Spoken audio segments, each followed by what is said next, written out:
But speaker after speaker took the time to rail at the opposition over planned demonstrations. You can take a look at this story from page 4 all the way to page 6.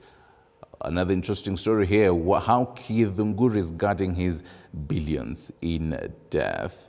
And you wonder who Githunguri is? Let me just tell you that for a bit. So court papers estimate worth at 1.8 billion Kenyan shillings. Apart from iconic Lilian Towers, Stanley Githunguri also owned a 9.6 acres property at current worth 700 million shillings. You can dive into that story on page 3. Another interesting story here for you. Inside Mackenzie's doomsday teachings, using the Bible, pastor made claims that border on hearsay, but his congregation grew.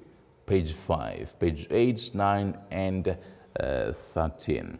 On the front page, rather the bottom page of the Standard. Let me see. Right, let's just move on. And still matters, Stanley Githunguri page. Now to the matters Labor Day yesterday. Let's see, we have this particular quote here by President William Ruto. We give them a chance. They need to channel whatever grievances they have to be addressed by the partisan parliamentary team. The planned demonstrations will only destroy the economy. And now to another page here. And 12% minimum wage among the factors that the head of state may have considered in not giving workers a raise include last year's 12% increase. We'll be diving into that with a guest just briefly on taking a look at the president's speech yesterday and his first ever as the head of state. Did he say the things that he should have said as head of state? What should he have omitted? What should he have added on his speech? Stick around for that. Protests on warns Raila.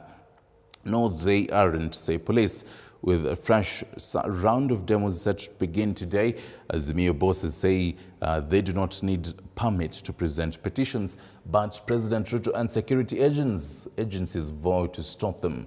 That is on page 4. 58th Labor Day celebrations. Kenya to sign jobs deal with 20 countries.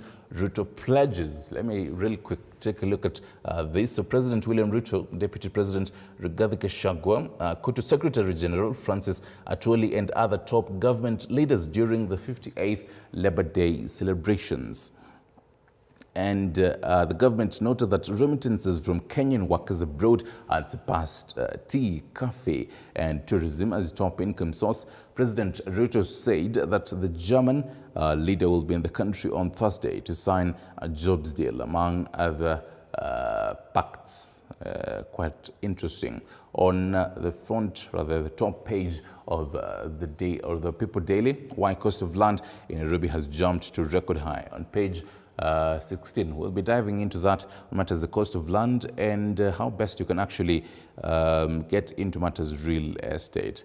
Kenya pursues deals to export labor overseas, pardon me, and we'll be taking a look at how on Thursday the buy relations between Kenya and Germany will be taking a look at and exporting labor overseas. So, President William Ruto says he has lobbied with foreign nations to get opportunities for Kenyans. Now, workers to pay 2.7% to NHIF in Ruto's proposal. Proposed changes will see those employed pay varying rates depending on individual income. Right. And just to wrap up this particular newspaper review, on the page 4 of the People Daily, mass protests, Ruto and Raila play hardball. So the demands here, among other things, the opposition is demanding that the government bring down the cost of living and change the process of appointment of electoral commissioners. Azmi also wants the government to stop raiding opposition parties in parliament and remove Kainan from the Kenya Kwanza team of 7 representatives We'll be diving into how the musical chairs will be and how best they actually should be performed, and who really should be solving the Herculean task of just really solving all this down. Now let's focus on the day's top stories before we get into the discussion. And tracing one's ancestry and relatives can be a challenging pursuit, as history often remains shrouded in secrecy among people. However, for the family of 103-year-old Kapenloi Olekamamia, it was a triumph of a decade-long search in tracing their kin from Nyeri County to Naivasha. Very own Willie Dennis Njiru in Naivasha brings us this heartwarming story with a happy ending.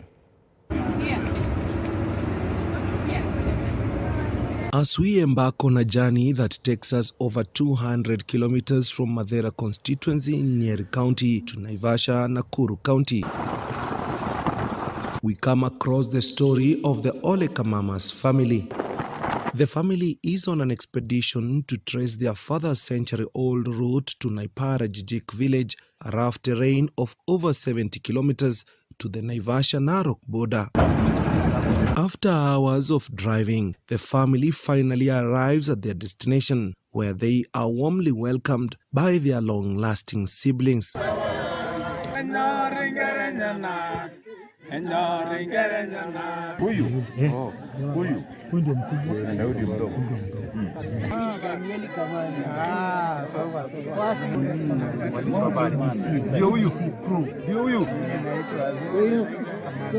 The family is overjoyed to be reunited, and they immediately retreat for roasted beef, commonly referred to as nyama choma, a popular Maasai delicacy.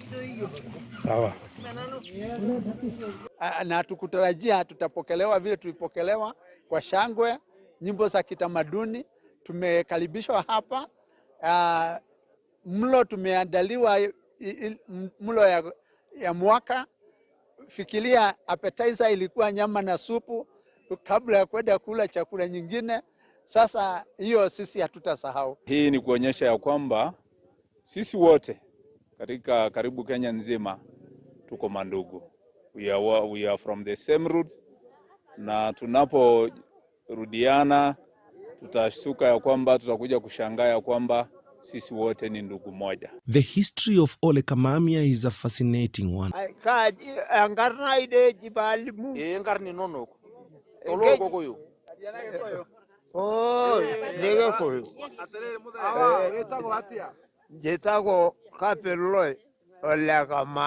Once a famous chief in Maasai land, he left his native home in Madera at a young age with a group of herders who had visited there to fetch food due to prolonged drought in the country. Kamamia, Arish Bumunene, Fumao, within Naroko, Bere Naroko, no Arugami.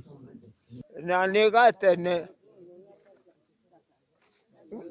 No, ngaragu eta kwa mwanga. Nimoi. Hendeyo embara ya Italiani. Basi hendeyo ore. Toari ando anake. Tutiri asuri hendeyo. Tumekutana na familia ya Kamamia ambao walikuja hapa Padianalok mwanzo wa karne iliyopita, around 1900, na wamekuwa familia ambayo inajulikana. Wamekuwa na kizazi kikubwa, hata naona ni kama wako wengi kuliko wale tulibaki huko Murang'a na Nyeri. Mzee Kapenloi Olekamamia is one of the two remaining sons of the Nyeri son who left home with the herders by abduction. Still retains much of his father's history despite his advanced age. Andu ananyere materari. No ni aitu. Ivi tulishia chiao. Ona ifie kukuri. Turi Akamamia kabisa. Nekamamia toshiarite ikiwe. Ungeona karorie kakare. Despite his age, the old man remains humorous and engaging with his descendants, important lessons that have been passed down through generations.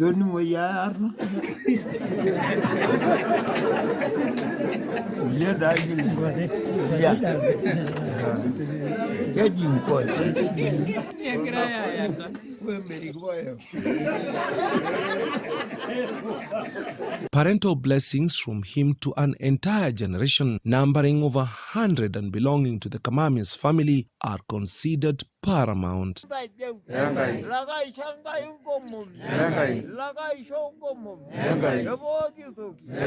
Siku ya leo ni ishara ingine ambayo imeonyesha kabisa ya kwamba watu kweli wametoka mahali moja. Ngayero iguasa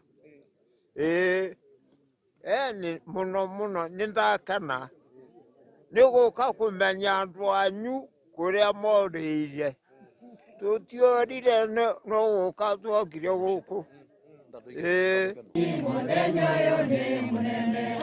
The journey of the Ole Kamamias family serves as a reminder of the importance of family and heritage, the Maasai culture values, the wisdom and the history that the elders carry with them, and the state of the Ole Kamamias family is a statement to this. Hii safari tulianzia kama miaka 6 iliyopita.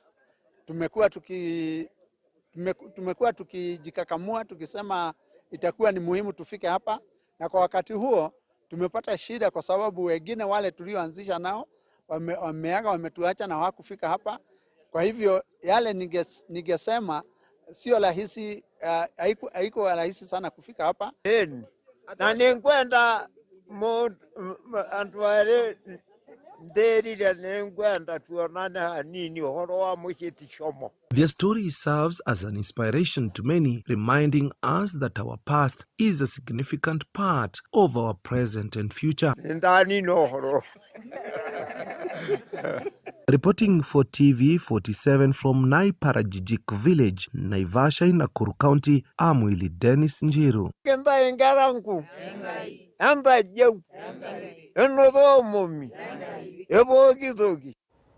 I think that Willie Dennis Njiru, quite a beautiful story there. Now, Chief Government Pathologist Johansen Odwor has confirmed that they have conducted a post-mortem exercise on 10 bodies out of 110 bodies lying at the Malindi Sub-County Hospital mortuary that were exhumed at Shakahola, a forest in Kilifi County. 2 bodies have shown signs of strangulation, while 8 showed signs of starvation. Interior Cabinet Secretary Professor Kithure Kindiki says investigation into the entire Shakahola tragedy is ongoing, as Chepto Boyd tells us. After days of exhumation, the post-mortem process officially started today at the Malindi Sub-County Hospital. Chief Government Pathologist Johansen Odwor says they have conducted post-mortem on 10 bodies out of 110 that were found buried in shallow graves in Shakahola Forest, Kilifi County. According to a report by Odwor, 8 of them died of hunger, while 2 children died of asphyxiation, which means the state or process of being deprived of oxygen. When you look at the body, they were starved as the rest. However, when you look at the fingernails, they were bluish. When you see bluish fingernails, it's an indication that this person, when he or she died, was not getting enough oxygen into the body. Interior Cabinet Secretary Kithure Kindiki says the process is expected to take a week long, a statement that has been reiterated by the government pathologist. Don't expect to take more than 1 week to be able to discharge examination of all the 110 bodies which are in this mortuary. DNA is not a process whereby you just march today and tomorrow you're going to say, voila, this is the test. It's a process. So it might not take 1 day or 2 days, it might even take 1 month. Kindiki says the process of exhumation that had been halted due to heavy rains might continue soon. Currently, Chakama settlement, which has been marked as a crime scene, is under police surveillance. That process cannot continue. It would interfere with the evidence as well as the samples that are being retrieved from the graves. Therefore, I want to confirm that that exercise of exhumation will continue as soon as the weather improves. However, the Interior Boss says they shall take a while to tell the world if indeed the allegations of organ harvesting are true. If any of our people have their organs missing, we will tell the world. There is nothing we are hiding. That is the truth. And we'll have to find out why those organs are missing, who took them and where. And therefore, this is a long and protracted process of accountability. Kilifi Governor Gideon Mung'aro has called upon Kenyans to give the pathologists ample time as they conduct postmortem. Kila mwenye habari wama wakiona mtu ambaye ametoka kwa msitu ama wale ambao walikuwa wanatumiwa kuhujumu hawa watu wengine wapeane habari polisi. Kuna polisi wa kutosha huko, hakuna mtu atadhulumiwa. Chapter Boyd TV 47. Now, as the country marked the International Labour Day on Monday, beach management units and local fishermen from the coastal region expressed their disappointment with the government's apparent disregard for their grievances. They are calling for the release of funds intended to support the fishermen, who are the main stakeholders in the development of the blue economy. As the International Labour Day celebrations took a center stage in various places in the world, beach management units and local fishermen from the coastal region have found it difficult to make a merry over their work, citing that there is very little to celebrate, with some saying that the government had failed to deliver a kitty meant to support the fishermen. Kisisi wavuvi tunaona ni kama siku ya kawaida, manake hatujafurahia chochote kutokana na mambo kama hayo. Hali tunakuwa ni ile ngumu tu. Tunataka kupokea hizo fedha kwa kujiendeleza kiuvuvi, kwa sababu tuko na hii uchumi samawati ambao tumetegemea bahari, kununulia vyombo vikubwa vya kwenda deep sea fishing, maana bado sasa tuko na zile kanu tunafanya local fishing. Na hiyo ilipitwa na wakati. Since the establishment of the association in 2006, the units have been keen to manage marine resources while displaying the potential of the blue economy. Despite the gains made in the sector, they cry foul, alleging that authorities have slowly been turning a blind eye to their grievances. Na tuko na bahari kubwa, lakini utapata wavuvi wa pwani miaka nenda miaka rudi kutoka enzi za Yesu, wavuvi wa pwani bado ni maskini. Kimiundombinu, vyombo tunavyotumia sisi hapa katika bahari hii yetu ni hafifu sana. Ni vyombo ambavyo havina mashini, na kule baharini tunapokwenda huko maji makuu huwa tunapata shida sana sometime, yani bahari inaharibika, inakuwa sasa wavuvi sote tunaogelea, unaona chombo kinazama.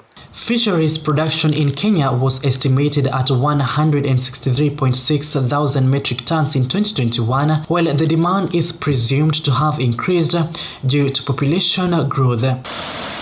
For this reason, the fishermen have called for more empowerment, as they have been left to survive with the old and traditional fishing methods which risk their lives. Upande mwingine wakatuangalia kuhusu kama hiyo misaada kama mashirika yanayokuja. Mashirika yanayokuja, masomo kama vile tunavyoambiwa wavuvi hawakusoma, watuangalie pia angalau watu wachukuliwe wapelekwe kwenye masomo. Ingekuwa ni bora zaidi ili tupate elimu ya kuboresha. Hata hivyo ikiwa blue economy kuja kama hivyo na ikiwa hatuna masomo, tutahandle vipi hizi pesa? At the same time, they have expressed harassment by various state corporations, thus threatening their work efficiency. Ukamilifu ni kwamba hatuna ule utulivu, kwa sababu kuna sekta nyingi sana zinatunyanyasa hapa katika hii land site ya Bamburi. Hasa kuna wenzetu kama KWS walikaribishwa na wazee wetu hapa na wakaahidi mazuri kutokana na mafanikio ya watoto wao ambao ni sisi, lakini hatujaona kitu hata kimoja, na zaidi wao wamekuwa ni kama wanatunyanyasa upande huu. In addition to this, they claim that most of their fish landing sites have been grabbed, further calling upon the government to help secure the spots and modernize them. Mr. Gashagwa aje hapa Bamburi BMU aanze kutatua kesi ya Bamburi kuhusu landing site na title, alafu tunamuomba pia atatue za pwani zote ama za Kenya zote landing site zilizonyakuliwa ziregeshwe kwa BMU wapate kufanya maendeleo, kwa sababu hata kukijadona Akiuliza title anasema siwezi kufanya kama hamna hiyo kitu. To the coastal fishermen, the Labour Day was half complete following the many unfulfilled promises by the government to promote their work efficiency in both landing fishing sites and in the ocean. Paul Munio, TV 47, Mombasa, Pirates Beach. Some continental news. President William Ruto on Monday convened a virtual meeting with the heads of the United Nations agencies and other partners to mount a response to the worsening humanitarian crisis in Sudan. The meeting resolved that it is imperative to find ways to provide humanitarian support to the people of Sudan with or without a ceasefire, as Chichi Josephine now tells us. The current deadly fighting in Sudan has seen foreign nationals continue to stream out by land, sea and air. This as the fighting continues in the country, with the rival military factions are battling in the capital despite a supposed ceasefire and foreign states winding down evacuations. Past 8 days it was continuously bombing and firing and shooting, and there were very few moments of silence, and they never respected the truce. Hundreds of people have been killed and thousands wounded over 16 days of battle since disputes between the Sudanese army and the paramilitary Rapid Support Forces erupted into conflict on April 15th. Can't get out. There's no way to get out. We're between the Blue Nile, the White Nile. The truth is that at the moment, it is almost impossible to provide any humanitarian services in and around Khartoum. There are calls from various organizations and people trapped asking for evacuation. For the past 4 days, people have been out of water, food. Electricity has been rationed, in some places totally disconnected. Even as little prospect of a quick resolution to the crisis is seen, President William Ruto convened a virtual meeting with the heads of the United Nations agencies and other partners to mount a response to the worsening humanitarian crisis in Sudan. This informal meeting was just to put our heads together when I spoke to Prime Minister Hamdok. And I agree, we should be able to think beyond the ceasefire. The meeting resolved that it is imperative to find ways to provide humanitarian support to the people of Sudan with or without a ceasefire. As President Ruto said, water, food and medicines are in short supply internally, and the number of displaced persons keeps rising as many more flee to neighboring countries. But the same way we managed to evacuate people from the theater, I think there is a way we can access that theater with humanitarian support. So we must think in parallel, both if there will be a holding ceasefire and also if there is no holding ceasefire, what do we do? Because it doesn't take away that there are people in that theater who need humanitarian support. The leaders have asked warring parties to provide a safe corridor for humanitarian assistance in Khartoum and other affected towns. Me and my friend trapped in the road because army has started taking over many roads ahead and they are checking all the vehicles. When we tried to cross to our place, they started raising the gun, then we ran away. Chichi Josephine, TV 47. Back home, politics-dominated Labour Day celebrations marked yesterday and led by President William Ruto, who says he will not allow the Azimio demonstrations to bring the country into anarchy. The president has vowed to not let the protests affect businesses. Wanafanya ulinzi wa kila aina. With the Azimio Brigade expected to resume its mass protests, leaders have castigated the move, saying it will cause economic instability. This comes amid stalemate that threatens to completely deal a death blow. The ongoing talks by the two major coalitions to solve the country's political quagmire. Tuongee bunge, wabunge waongee, watafute masava, watafute hiyo ingine, watafute nini kule bungeni. Lakini kwenda kuharibu biashara ya mwananchi. The Azimio people have been given a chance, but they have instead decided to go back to the streets. What they must know, because I saw them pen a letter yesterday saying that the president should allow them to go to the streets. President William Ruto on 13th of September took the Bible before God and the people of Kenya and so to protect and uphold the Constitution. One of his responsibilities in upholding the Constitution is to protect life and property. This even as Deputy President Rigathi Gachagua requested Central Organization of Trade Union Cotu Secretary General Francis Atwoli to persuade ODM leader Raila Odinga to acknowledge William Ruto's presidency. Wanakuja wanasambaratisha ile biashara ya ule muungwana. Wanakuja wanaharibu kioski ya watu. Wananyang'anya watu mali. Hiyo will not happen in Kenya, good people. Please, tuelewana mapema.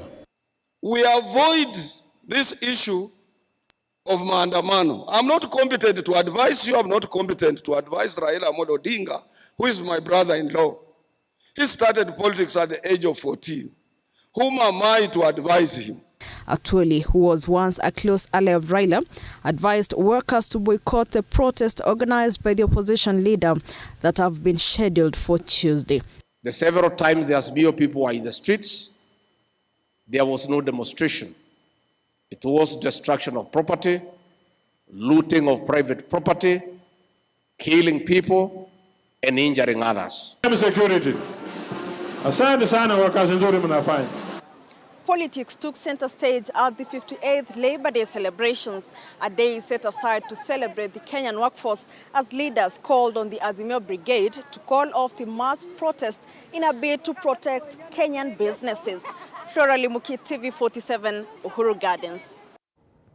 Meanwhile, President William Ruto has put emphasis on agriculture, the promotion of exports, loans to boost SMEs, digital jobs as well as housing as his priority to fight the rising rate of unemployment in the country. Speaking during this year's Labor Day celebrations held at Uhuru Gardens here in Nairobi, the president suggested the export of labor as a way to ensure Kenyans get jobs to sustain themselves. This is Cotu Secretary General Francis Atwoli pleaded with the president to increase workers' minimum wage. Mike Kagwongo with the details. The 58th Labor Day celebrations at Uhuru Gardens here in Nairobi saw President William Ruto attending his first since he was elected President of the Republic of Kenya. President Ruto placing emphasis on agriculture, the promotion of exports, digital jobs, loans to boost SMEs, as well as housing in his bid to create job opportunities for Kenyans. Tuko na the most important resource in the Republic of Kenya that defines our country, and that is the Kenyan labor force. The president says his government had set aside 3 billion shillings to build a market in each constituency set to facilitate farmers who want to sell their produce without brokers and middlemen. Kwa sababu the Kenyan labor force is that important to the development of our country, we must look after it, we must work for it, and we must make it possible for it to grow, expand, and flourish. This, he said, will improve agricultural activities in the country. The president said the national government had agreed with devolved units on agricultural aggregation industrial parks per county at a cost of 5 billion shillings. And in his efforts to enable farmers export farm produce, the head of state pledged to promote the country's exports. This, as Cotu Secretary General Francis Atwoli pleaded with the president to ensure a safe working environment for workers. However, the head of state maintained that the issue of minimum wages will be taken to Parliament for discussion, with the aim of benefiting workers on merit after public participation. Na kwa niaba ya hawa naomba tu, sina nguvu na safari yako kuja kuonana na sisi. Labda next year tutasema kwa vile ulitupatia mwaka jana, hii mwaka ya pili tutakupa kupumzika kidogo kuangalia mambo ingine. Lakini leo tutoke na kitu kidogo kwa mfuko.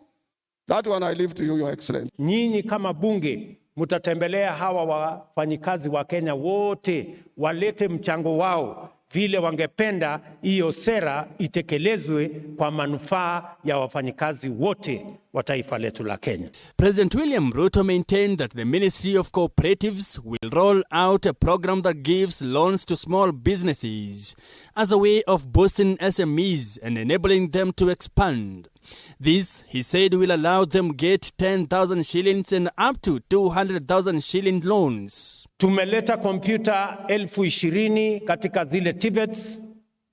Sasa tunataka wabunge wetu, tutashirikiana na wao, tuwe na digital hubs in every ward in the Republic of Kenya, so that we can tap into the digital economy and we can move our young people in their millions into digital jobs. The president has further said that his plan is to build 200,000 houses annually, which he argues will create employment for over 1 million youths as plumbers, carpenters, masons and others. Mpango ya housing sio nyumba peke yake tunatafuta, hapana, tunatafuta pia ajira ya hawa vijana, kwa sababu na hiyo ndio muhimu hata kuliko ile nyumba tunajenga, kwa sababu tusipopanga ajira ya hawa vijana watakuwa wanatungojea barabarani. Nairobi County has already seen construction of 40,000 affordable houses. Now, the 58th Labor Day celebrations leave Kenyan workers with high hopes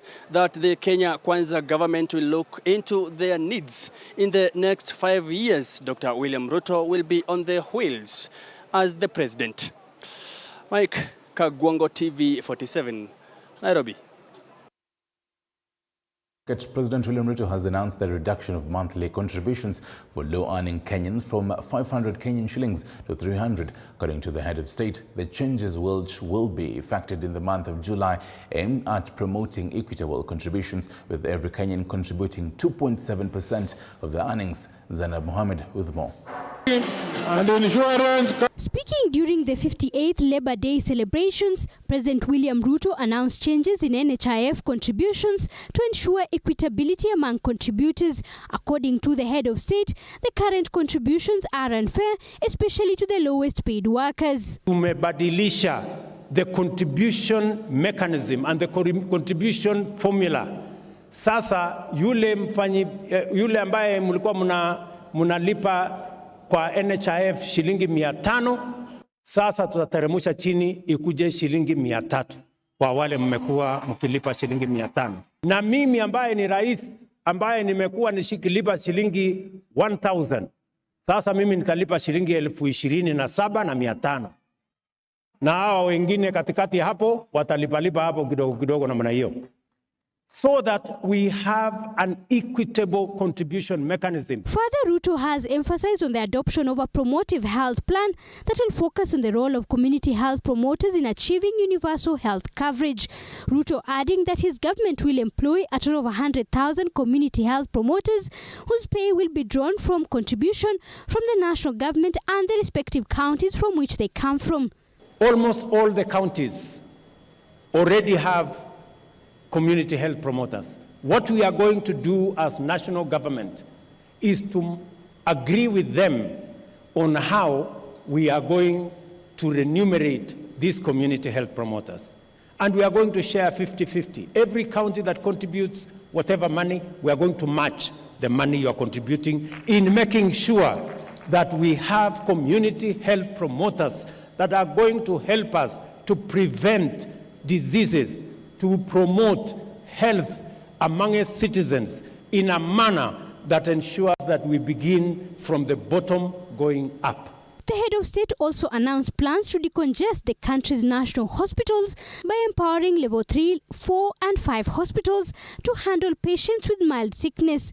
Ruto said this is part of the government's efforts to achieve universal health coverage. Mpango mzuri ili kila mwananchi apate nafasi ya kuweza kupeleka watu wao wakiwa wagonjwa. Kwanza tuna ile ambayo tunaweza kumalizana nayo kule mashinani, tumalizana nayo. Hakuna haja ya mtu mwenye ako na homa anaenda Kenyatta National Hospital. Homa tunaweza kumalizana naye huko kwa kijiji. Ni kweli ama si kweli? Iko haja ya mtu ya homa aende Kenyatta National Hospital kuleta congestion. Sisi tunamalizana naye mashambani huko nyumbani. Community health promoter, health center, dispensary hapo tunamalizana na hiyo hapo. Zainab Mohammed, T47. Leader Raila Odinga has announced that the anti-government protests scheduled for today as 6 a.m. will still take place, arguing that it is their constitutional right. Despite the National Police Service declaring the protests illegal, the police cited criminal incidences such as destruction of property, arson and robbery during the previous protests. However, Raila has called on his supporters to be peaceful during the demonstrations. Mwege William with more. Monday, shortly after the president led Kenyans in marking Labor Day celebrations at Uhuru Gardens, Azimio leader Raila Odinga vowed to proceed with the anti-Kenya Kwanza protest. Raila's reiteration following calls from different quarters to have the protest called off and give room for bipartisan talks. President William Ruto and the National Police Service have both cautioned the destruction of property will not be condoned. Ruto earlier stating that Raila and team had been offered an avenue to air their issues through a parliamentary avenue as earlier agreed on. Tomorrow's demonstrations are going to be peaceful. Nobody is allowed to carry any weapon. Nobody should try to interfere with anybody's private business. We are basically demonstrating to present our petitions to respective authorities. Raila has maintained that the right to peaceful demonstration is a right within the Constitution and their Tuesday planned protest will be peaceful. The opposition chief says they will proceed to submit petitions to different offices within Nairobi, among them the country's poll agency IEBC. The only violence and destruction of property that have taken place during our activities are when the police invade our marches and when Gachagua's hired goons to invade the Kenyatta family farm and stole sheep and cut down trees. The National Police Service, in a statement signed off by the Deputy Inspector General of Police Nur Gabu, termed the planned demonstrations unlawful, adding that the previous protest opened the doors to criminal incidents such as robbery, looting, injuries meted on police officers, and in some cases, deaths were recorded. President Ruto had warned that the government will not tolerate destruction of property, with sentiments from some quarters agreeing.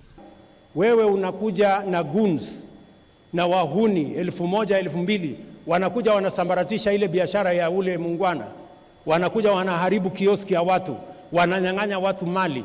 Hiyo will not happen in Kenya. Good people, please, tuelewana mapema. President ako na ruhusa kutoka kwetu ya kutumia ile force yote anaweza tumia kudeal na Raila Odinga, akwende Bondo, asiache kusumbua sisi.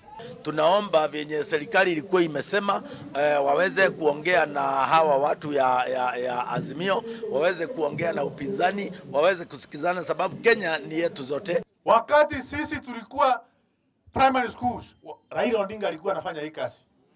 Saa hii tumekuwa mbunge, Raila Odinga anafanya hiyo kazi, lazima aambiwe akome. Azimio is planning to present a petition to the Independent Electoral and Boundaries Commission IEBC, showing that the past general elections results were doctored and demand an audit of the servers, also petitioning the IEBC against the sacking of 4 commissioners. Azimio also plans to present a petition to the office of the president in relation to the high cost of living. Mwege William, TV 47. Right, and that is basically what we'll be discussing this particular morning. And the guest is right here this particular chilly morning. Welcome, Professor Fred Ogola, governance expert engineer, Alex Mothi, and the immediate majority leader in Kiambu, Sir Anthony. Welcome. Gentlemen, a quick one before we actually get into this particular short break. Then we return. How is today for you? I can start with you, Prof. Well, today is one of those days that we know very well that won't be the best of the days in Kenya, especially after celebrating Labor Day. Because we expect people after celebrating Labor Day to go and work freely, fairly, in an environment of peace, but I don't think that will be the case today. Right. Unfortunate, if you like. Engineer, a quick one. Not the nation of Kenya. Good morning, viewers. Okay.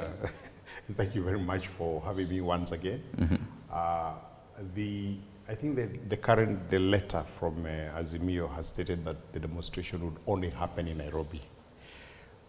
not anywhere else in the Republic of Kenya, and that's for good reason that nobody has demonstrated anywhere else, even when the demonstrations are being called. And even today, I believe the government should be able to stop it. Right. You can't allow people to interfere with other people's freedom in the pretext of the demonstration. Right. It is wrong, it's illegal, it's immoral. Okay. We'll be getting into the meat of that later. Ikonya. I think I share the same thoughts with Wadi here. We believe that Kenyans are peace-loving people. And also, we expect people to go and do businesses.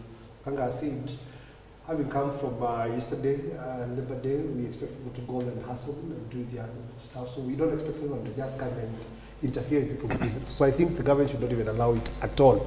And you know, of course, we're talking about Raila Odinga. He's a person that we know very well. So when he calls out for peaceful demonstrations, of course, you know that is not what he means. So he's trying to shield himself behind, you know, calling for peaceful demonstrations. We know his character, we know his people, so... All right, thank you, gentlemen. We'll be getting into how the best the musical chairs should be performed, even as the politicians maintain the political headlines. When we come back, I want us to listen to the different sound bites of the different politicians, basically. President William Ruto, Deputy President Rigathi Gachagua, Nairobi Police Regional Commander Adamson Bungei, Azimio leader Raila Odinga, to just hear what the take is on today's planned demos. Stick around, you're watching Morning Cafe.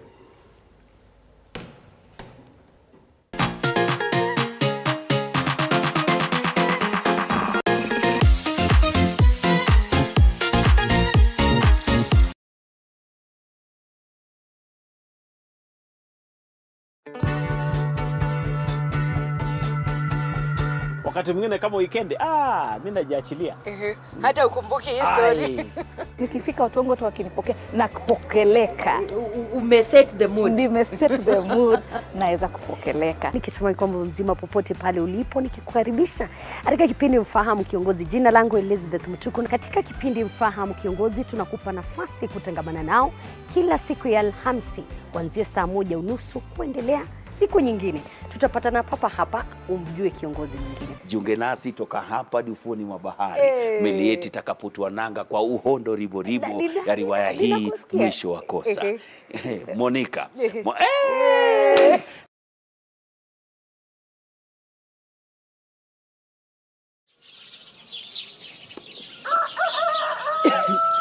It's early morning in Maralal. Start your morning informed, educated, entertained, and above all, know your country. From the beautiful plains of Samburu County to the skyscrapers of Nairobi, Morning Cafe certainly got you covered.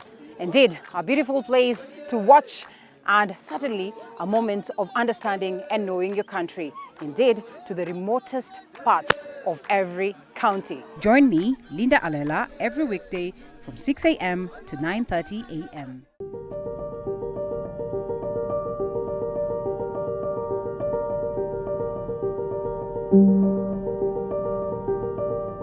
The diversity of Kenya's wildlife has garnered international fame.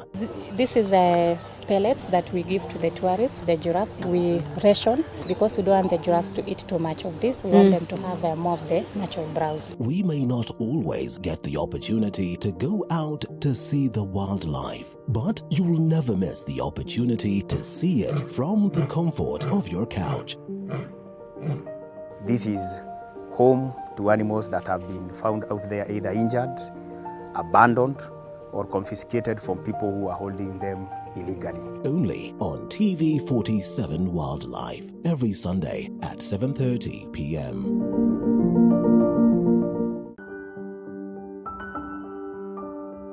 Disability is a club that anyone can join.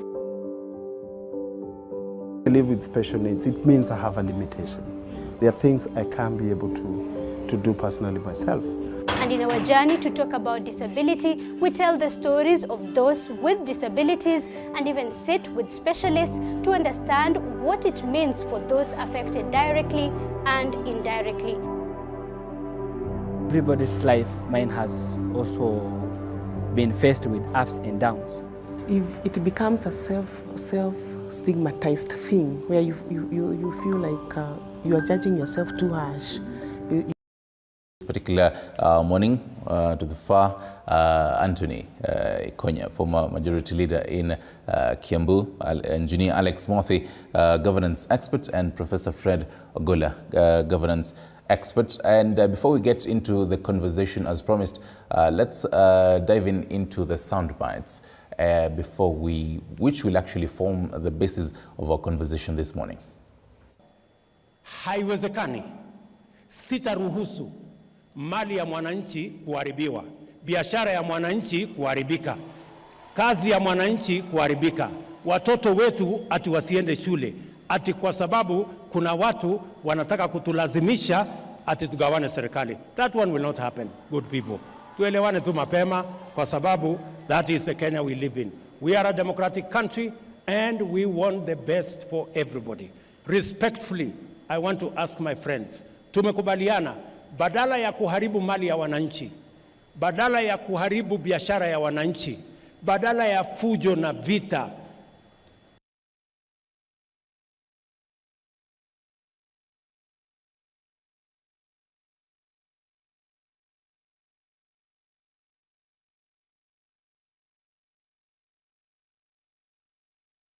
Right, we do apologize for that technical hitch. Hopefully, we'll be having those particular sound bites later on. But then, gentlemen, these are leaders maintaining. We will have listened to the whole of the whole sound bites of the leaders, both Kenya Kwanza and Azimio, and also the police maintaining the hardline positions. Prof, let me start with you. We've seen this before. Yes, again, we were with you discussing how best this should be, even before the first phase of the Maandamano began, and the leaders were maintaining the hardline positions, and then they, eased, and then we're back at it again. What's happening here? Yeah, for me, if only everyone will do what they should do, we won't be having these standoffs, because the work of government is well stipulated. That their work is to ensure that they can protect property, they protect life, and also give people their freedom. Because the Constitution is very clear. Because if you declare the mass action illegal, already you are actually suspending the Constitution so that you can do what you want. Because we know that the era when we talked about $1, 1 vote is over. That era was an era whereby someone can infringe your right, but you cannot do anything because you have to protect the dollar. For example, if this mass action was going to lead into destruction of property or stopping the business, we would say, at no cost can we allow business to be destroyed because of someone saying that their rights infringed, so they have to do mass action. People should be given freedom to do what is within the Constitution. The mass action, demonstration, picketing, all that is somebody's right. I'm not saying they're wrong. Their cause is wrong or right. That's none of our business, so long as they do it within the confines of the Constitution. The government also should allow them to do it within the Constitution. Instead of chest thumping, I think the president, the police commandant for Nairobi, all those government people, they should have come and tell to Kenyans how to do demonstrations, how to handle the matter, and tell them, if you cross this line, you'll be arrested. I think that's what we should be talking about. Someone who must have done something which is against the law, being arrested and being taken to court. So Raila Odinga was supposed to be told how to demonstrate, how to handle his people. And actually, the time we discussed about even there should be a way introduced in the Constitution, the issue of liability. But then, some would argue you don't really need to be. It is in the Constitution. This is what you should be doing. And again, we've seen the arrests of leaders, legislators. But then, who should really be arrested? Because Kenya Kwanza leaders say go for arrest Raila Odinga because of ABC. Yeah, but you see now. There's a Public Order Act. Yeah. And what I'm trying to say, Yukesh, is, when someone listens to William Ruto speaking in public, that's our president. That speech is heard in every village in this country. But someone doesn't talk about the Public Order Act that allows people to picket, to demonstrate, and that they have a right, and how to do it. Because that's what people should be told. What does the Public Order Act? The philosophy of Public Order Act is that you can actually go and demonstrate, and it stipulates that you should actually be able to be protected by the police. But here we are being told, you'll see. You know, you can't do that. I'm sure those are statements that someone one day will regret. I'm sure even his children listening to his father saying, you'll see. You know, when you see your father, for example, I'm a parent. I cannot point fingers at people in the studio. Then I go home and expect my son to see me as a polite person. You can't pretend.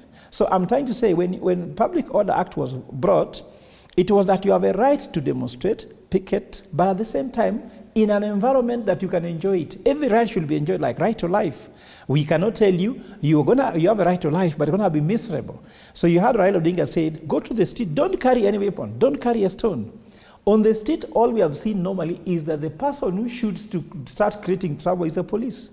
You tell me, watch the clip, show me any clip when a civilian demonstrating was the first to throw anything at the police. Normally, the tear gas comes in, then after that now, the civilians are defending themselves.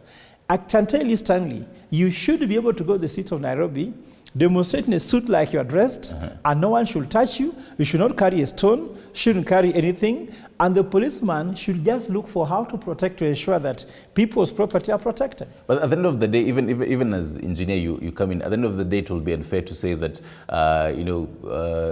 the police are to be blamed for all the chaos. We have seen previously, we've been with you here and, seen that it creates an environment where it might not be the Azimio supporters, but, goons, external, take advantage of this.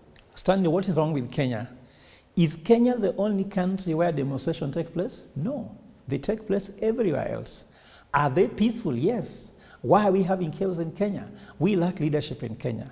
We lack people who need to tell people the right thing to do. We lack people who can guide. So if this chaos is coming from opposition, we lack leadership in that direction, how to guide protesters. Right. If it is coming from government, we lack. Let's create an environment whereby someone can do it. Happen in South Africa, it's happened in Tunisia, it's only in Sudan that is more chaotic. We should be able to have a civil society that should be able to think in a civil way. You can't tell people you cannot demonstrate because it will be chaotic, yet people feel that there's something not nice about what happened in the previous election. Okay, engineer, even as you come into what he's talking about, yesterday was the first address by President Ruto as head of state. Break it down. What do you think? Maybe in a scorecard, what should he have added on his speech? What should he have omitted maybe on his speech? What do you think? Positions of power are not position of humbleness. Position of power, position of taking position so that you defend the rights of every citizen. The idea is not to look good. The idea is to lead as a leader so that you protect everybody else. And in leadership, where someone's right. Kindly, I'm being told we need to rectify your mic a minute. Right. All right. You're I'm okay now. Yeah, you're okay now. Okay, fine. So position of leadership is where you take leadership position. It's not a preacher position. To an extent that in leadership you'll face all sorts of characters and you got to take your position. What the president was saying is that if you stand out and you tell us that the purpose of your demonstration is to storm State House and remove the president, you're violent. If your position is to say that you will do it until they get out of that office, you're declaring that you're not going to be peaceful. So in one of those occasions, if you come and say, no, we will be okay tomorrow. You've had 4 demonstrations. They have been violent. And if you allow me to say, it's height of dishonesty to say that there's a police that open up fire. Because if they're the ones who throw the canisters, how comes in the middle of the city, whether it's Nairobi or Kisumu, after they throw the canisters, the whole street is strewn by stones? Those people don't dig up the road. Those people are carrying those stones. So which means Either they are planning to be violent or they have already been violent. And we've seen situations where, like the last demonstration that was done, people's business ransacked. In Eastlands, there are people who are saying that they will never allow again that to happen. Which is a very sad situation, because the citizens are saying, if you don't take action, we're going to take action. Because these people came, destroyed our properties, and stole our property. Whether they are goons or not, it means that you have no capacity to be able to control people who come out. Let's be honest with each other. That if we've had many, many demonstrations in Nairobi, and Professor must be aware of that. We have demonstrations every week of different sorts of people. And they go and demonstrate in the streets. They go to present their petitions wherever they present their petitions, and they go out. We have that continuously. So nobody needs education on that. And ignorance of law is never an excuse whatsoever.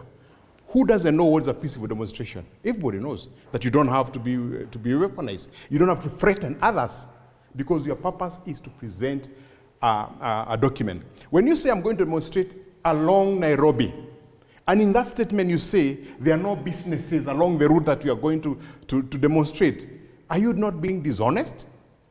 100% in Nairobi town, in the city of Nairobi, you claiming there are no businesses?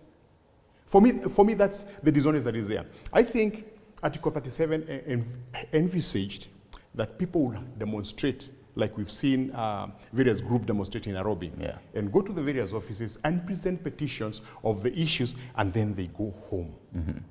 Not where you plan to close up businesses, announce that there is a public holiday, so that you announcing violence to the people of Nairobi or the country, so that they can stay at home, they don't come out. Mukitoka mtaona. Come on. Ikonya, I believe even as the gentleman was speaking, you're quite nodding. Your sentiments on the same. We've seen this. We've seen this many times. Politicians maintaining their hardline positions. What's going to be different today? I'll pick it up from where my good friend Mr. Mwadi stopped, because we see demos in Nairobi every single day. Every single day. It doesn't allow anyone to go to work or to open their businesses. We're talking about one single problem called Raila Amolo Odinga. Right? That every time he calls for demonstrations, we know from the past and from the past few demos they've done, of course they're not going to be peaceful. That is outright. And government make decisions informed by intelligence reports, by police, and so many other quarters. So we know if it's Raila. Let me give you an example. I used Kiamburu when I was coming here. Mm-hmm. In an ideal demonstration like what we're seeing in Israel today, yesterday and the whole of last week, we've seen about 1.3 to 2 million people on the street doing demos. It becomes a cashing point for business people. Like if there are peaceful demonstrations, genuine peaceful demonstrations in Nairobi, then every business person will be running to Nairobi to open their shop, because probably as they pass by, they'll buy water, they'll buy 1, 2, 3, 4 things. But nobody is going to Nairobi, because they know when they go there what is going to happen. They know this is not going to be a peaceful demonstration. But I think we need to be very honest with ourselves. Very, very honest with this. And my good friend here, Kanga, knows very well that what they have planned, and ideally what happens every time they have a demonstration. There were talks that's told, and that's something that we need to dig into. Do we really have genuine reasons to stall those talks? Was the opposition never genuine in the first place? Because to me, it was never genuine in the first place. The government, it is actually Ruto who called Raila. It is a government that reached out to them, and they were very genuine in terms of ironing out those issues. But was the opposition honest in the first place? It was never honest. It is very simple. They want to cause chaos. They want a share in the government, of course, through the dubious means that the voice is used, and nothing like that is going to happen. In order to bring that, allow me to ask you this, because yesterday I was listening to Azimio leader Raila Odinga, and Raila was saying that the demos are the only choice that Azimio has at this point. During the whole olive branch, and handing over the olive branch and before actually the bipartisan talks began, Raila had, insisted that we do have external, experts, international experts to come in so that they can actually be included in these particular talks. Do you think the parliamentary process was the right way to go? Do you know how we bring in international people to intervene? You only bring in international people to intervene where things have stalled. So basically, you have to create chaos.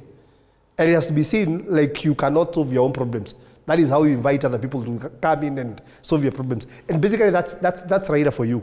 So he wants to create chaos to the extent that this country is more or less like ungovernable. So we now need external people to the Kofi Annans of that time to come in and intervene, and probably he's going to get his share there. So basically, I'm talking about the Raila that we know. So you want to cause chaos and all those things to make sure that this country is ungovernable, so that we can now say now because we can't talk because we can't agree. Now let's invite other people to come in and probably make us have a stalemate. But it's the Raila we know.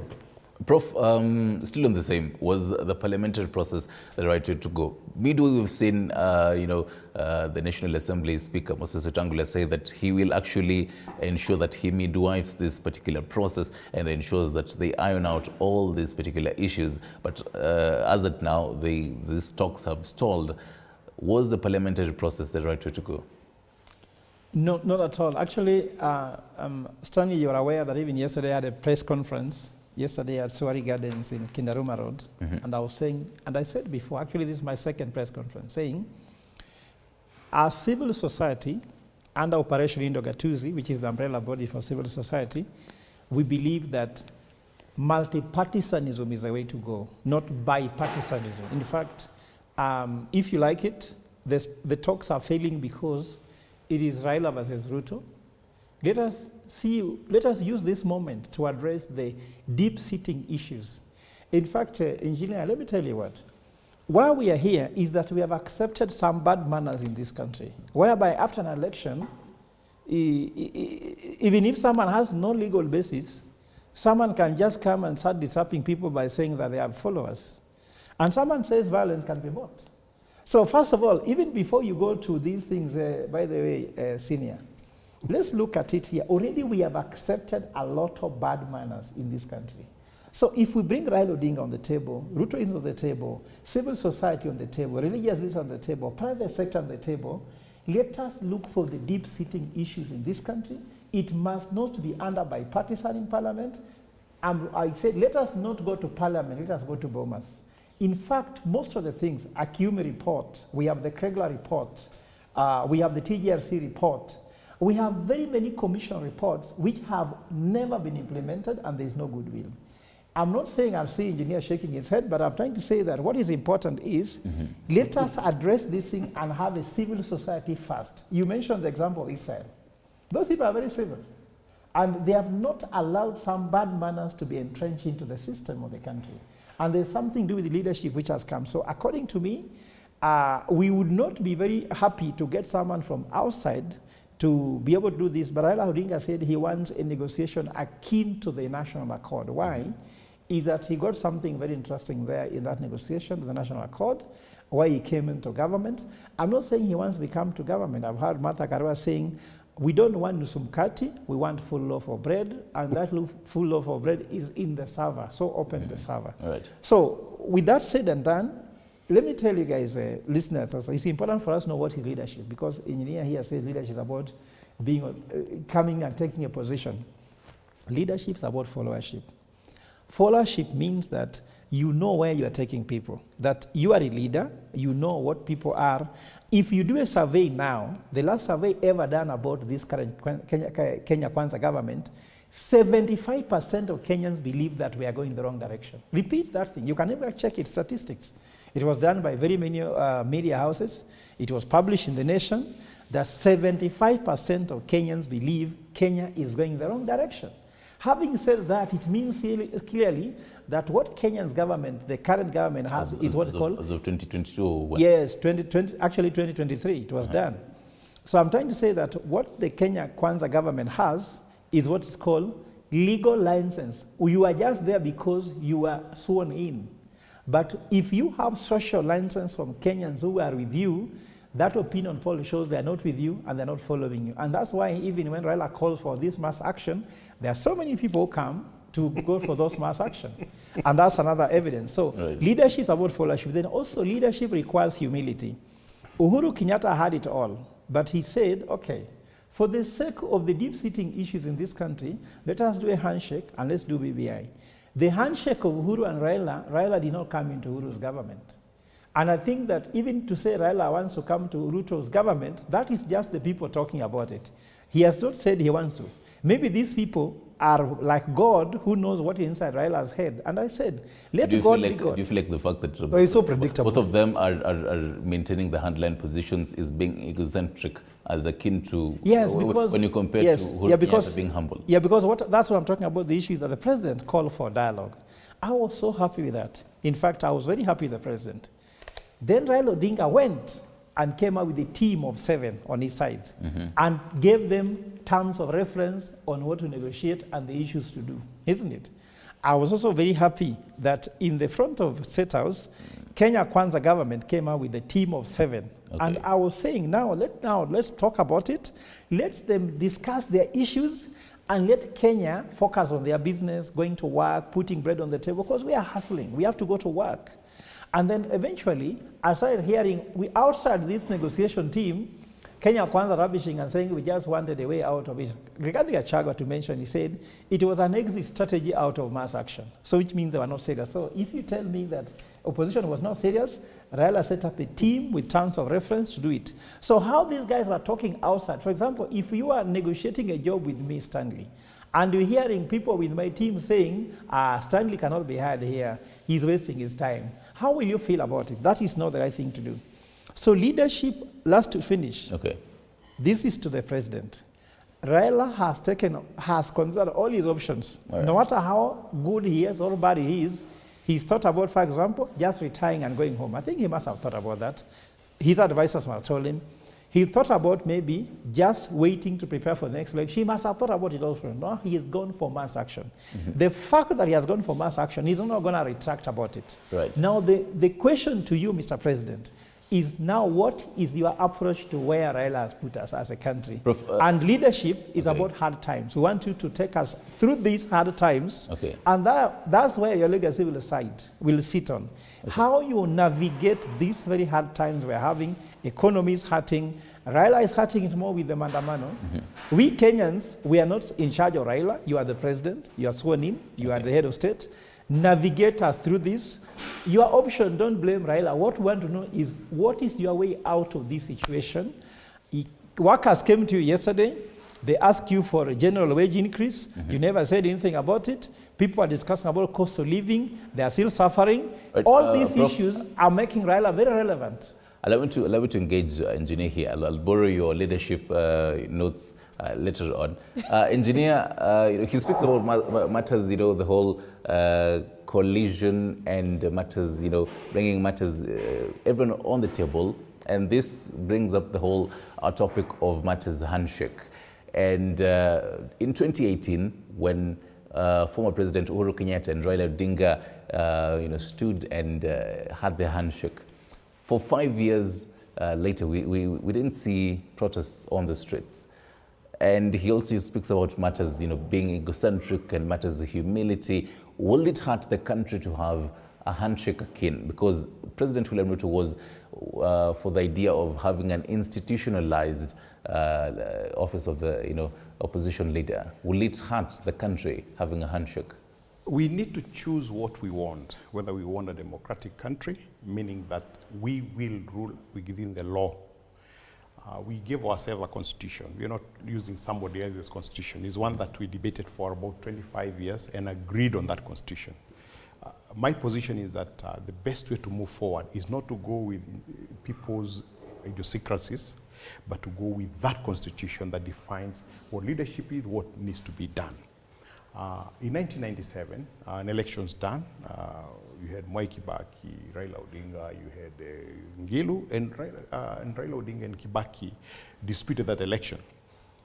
But shortly after, Kibaki said, somebody has been elected, has been declared, let him rule. Raila said, no. He was pulled into the government and demonstrations ended.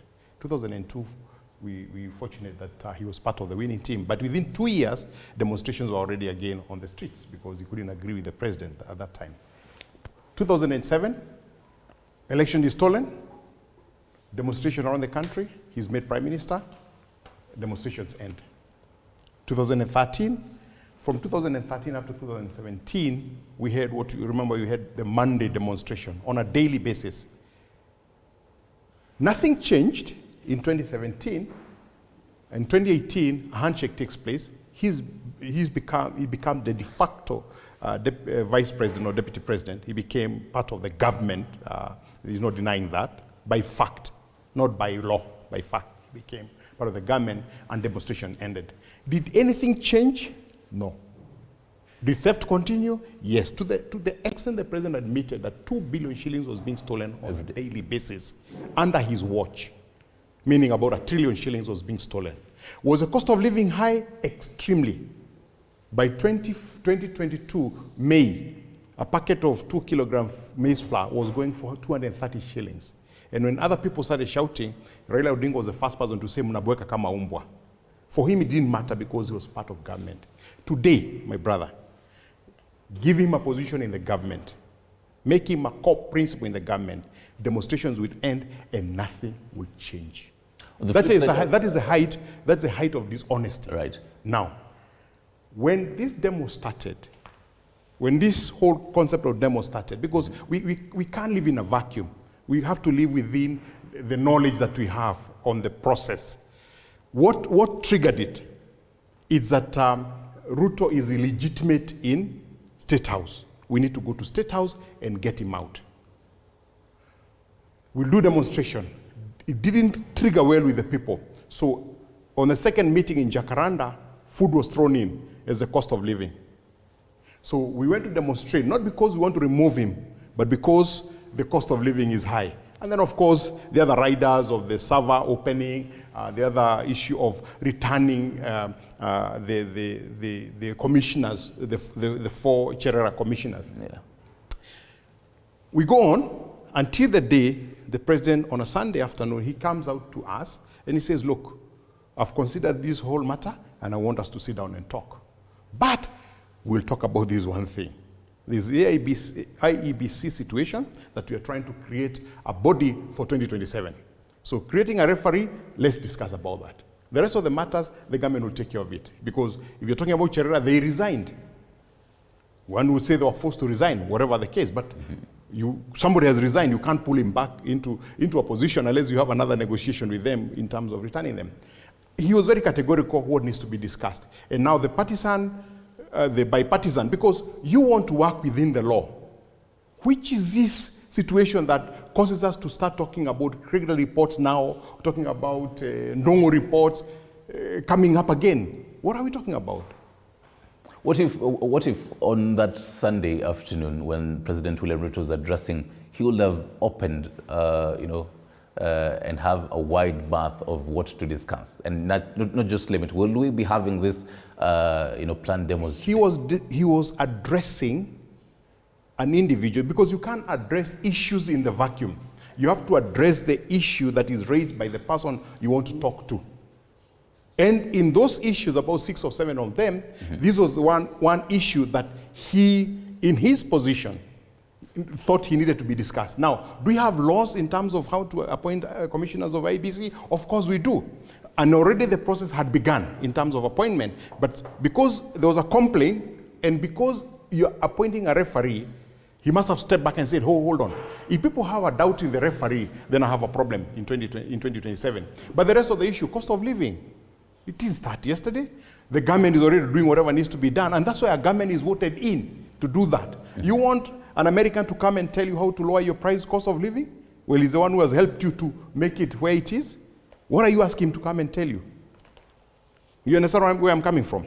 That the point is, he demonstrated by looking at the issues of complaint, because you can't look outside that.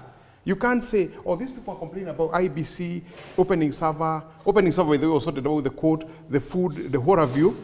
And then At that time, now you start saying, oh yeah, let's throw in the Kliger report, let's throw in the Nongo report, let's throw in the... Okay, I hear you, but then before I come to you, Prof, you can also jump in on this, but engineer, even as you argue that, why should we be having international bodies coming and advising on matters, let's say cost of living and all that? During elections, we do have international observers who come to play an advisory role and observe and all that. How important will it then be having international observers on these particular happenings in the country on this? Let's not confuse issues. During the election, the international community come to observe the election for the simple reason that in the past, we doubted our system. We ourselves doubted our system. So they spend their own money. They have also, of course, you must not forget that they spend a lot of money in supporting, in terms of establishing our processes. At that time, they are coming to observe, not to participate. They don't participate at all. It's to observe what is happening. Is it fair? Is it done correctly? And if you remember this time, for the first time, every report from whoever came to observe said, this is a fair, free, credible, and free election. They all concluded that because they were all over the country doing that observation. Is that part of the election? No. But it's a good thing for them to have done that. In this case, this is an internal matter. It's our Kenyan matter.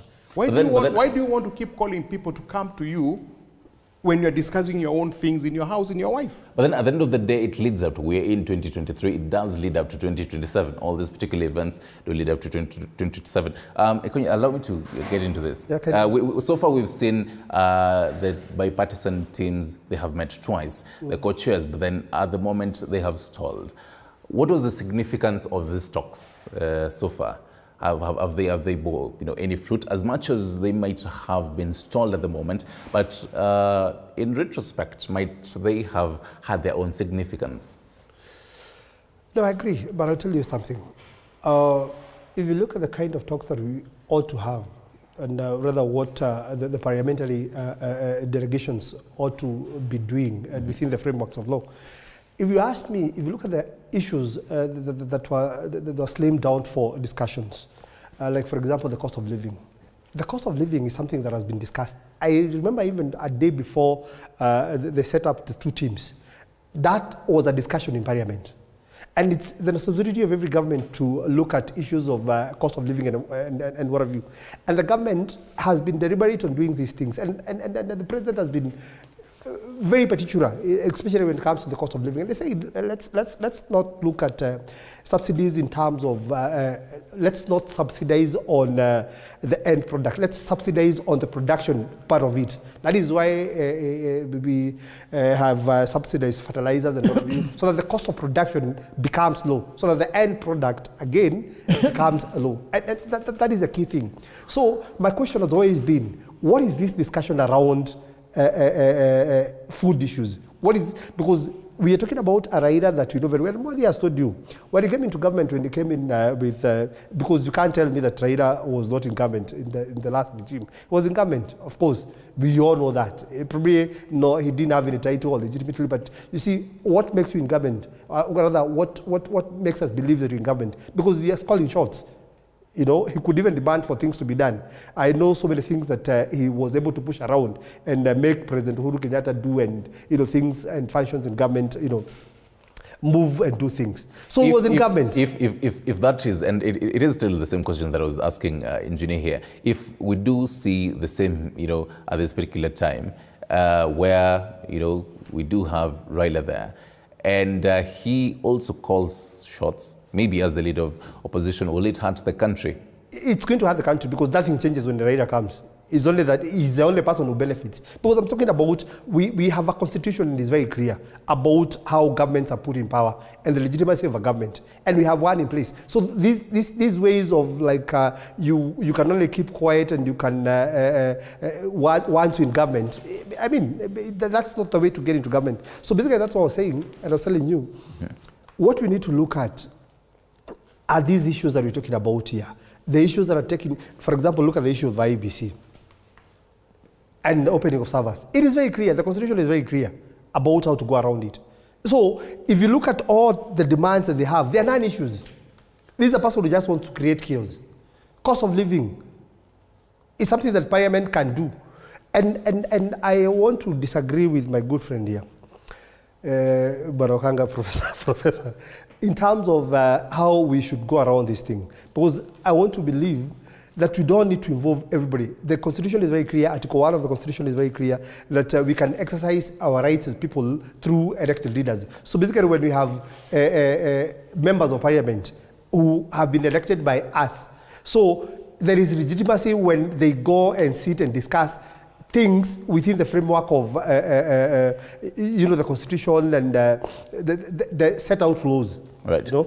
Allow me to take a short break briefly. I see Prof jolting down everything you're noting, so I definitely have a rebuttal.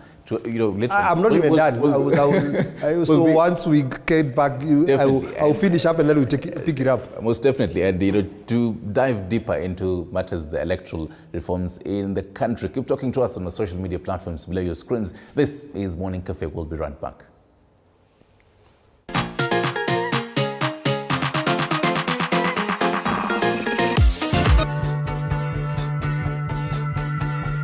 Wakati mwingine kama weekend, mimi najiachilia. Hata ukumbuki history. Nikifika watu wangu wakinipokea na kupokeleka. Umeset the mood. Nimeset the mood. Naweza kupokeleka. Nikitumai kwamba mzima popote pale ulipo, nikikukaribisha katika kipindi Mfahamu Kiongozi. Jina langu Elizabeth Mutuku. Katika kipindi Mfahamu Kiongozi tunakupa nafasi kutangamana nao kila siku ya Alhamisi kuanzia saa 1:30 kuendelea siku nyingine. Tutapatana papa hapa umjue kiongozi mwingine. Jiunge nasi toka hapa hadi ufuoni mwa bahari. Meli yetu itakapotua nanga kwa uhondo ribo ya riwaya hii mwisho wa kosa. Monica.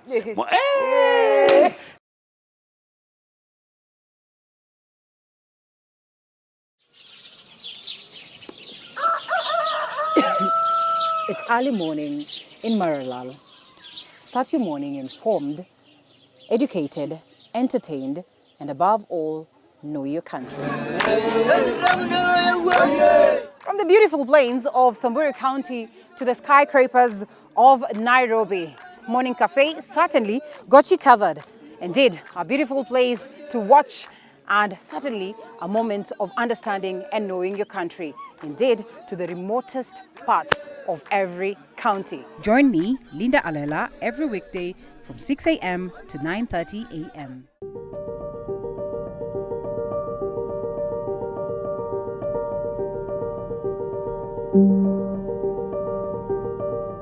The diversity of Kenya's wildlife has garnered international fame. This is pellets that we give to the tourists, the giraffes. We ration because we don't want the giraffes to eat too much of this. We want them to have more of the natural browse. We may not always get the opportunity to go out to see the wildlife, but you'll never miss the opportunity to see it from the comfort of your couch. This is home to animals that have been found out there either injured, abandoned, or confiscated from people who are holding them illegally. Only on TV47 Wildlife, every Sunday at 7:30 p.m.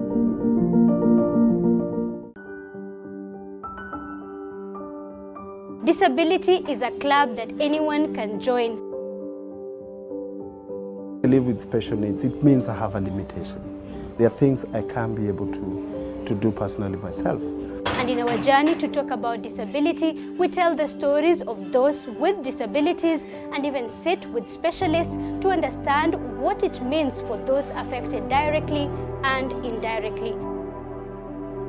Everybody's life, mine has also been faced with ups and downs.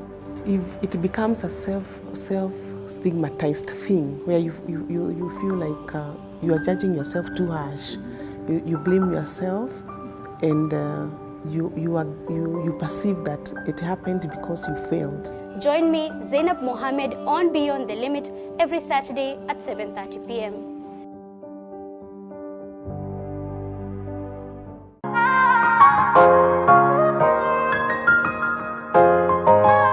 An entrepreneur that we had earlier, so that we can actually continue with this conversation. haiwezekani. Sitaruhusu mali ya mwananchi kuharibiwa, biashara ya mwananchi kuharibika, kazi ya mwananchi kuharibika, watoto wetu ati wasiende shule, ati kwa sababu kuna watu wanataka kutulazimisha ati tugawane serikali. That one will not happen, good people. Tuelewane tu mapema, kwa sababu that is the Kenya we live in. We are a democratic country and we want the best for everybody. Respectfully, I want to ask my friends, tumekubaliana badala ya kuharibu mali ya wananchi, badala ya kuharibu biashara ya wananchi, badala ya fujo na vita, tuongee bunge. Wabunge waongee, watafute masava, watafute hiyo ingine. The several times the Azimio people were in the streets, there was no demonstration. It was destruction of property, looting of private property, killing people, and injuring others. We still urge them to consider to proceed in the bipartisan talks in Parliament.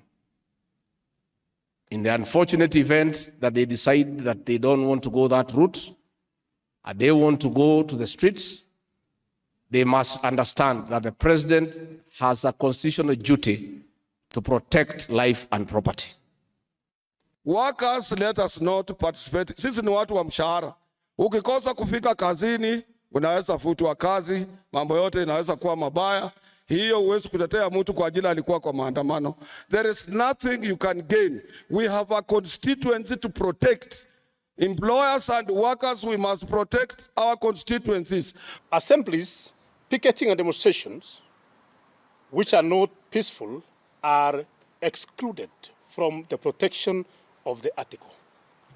This therefore should be understood very clear, that once that we are not to meet the requirements of Section 5 of the same article, then we police have the mandate to ensure that it is regulated, it is managed as per that article.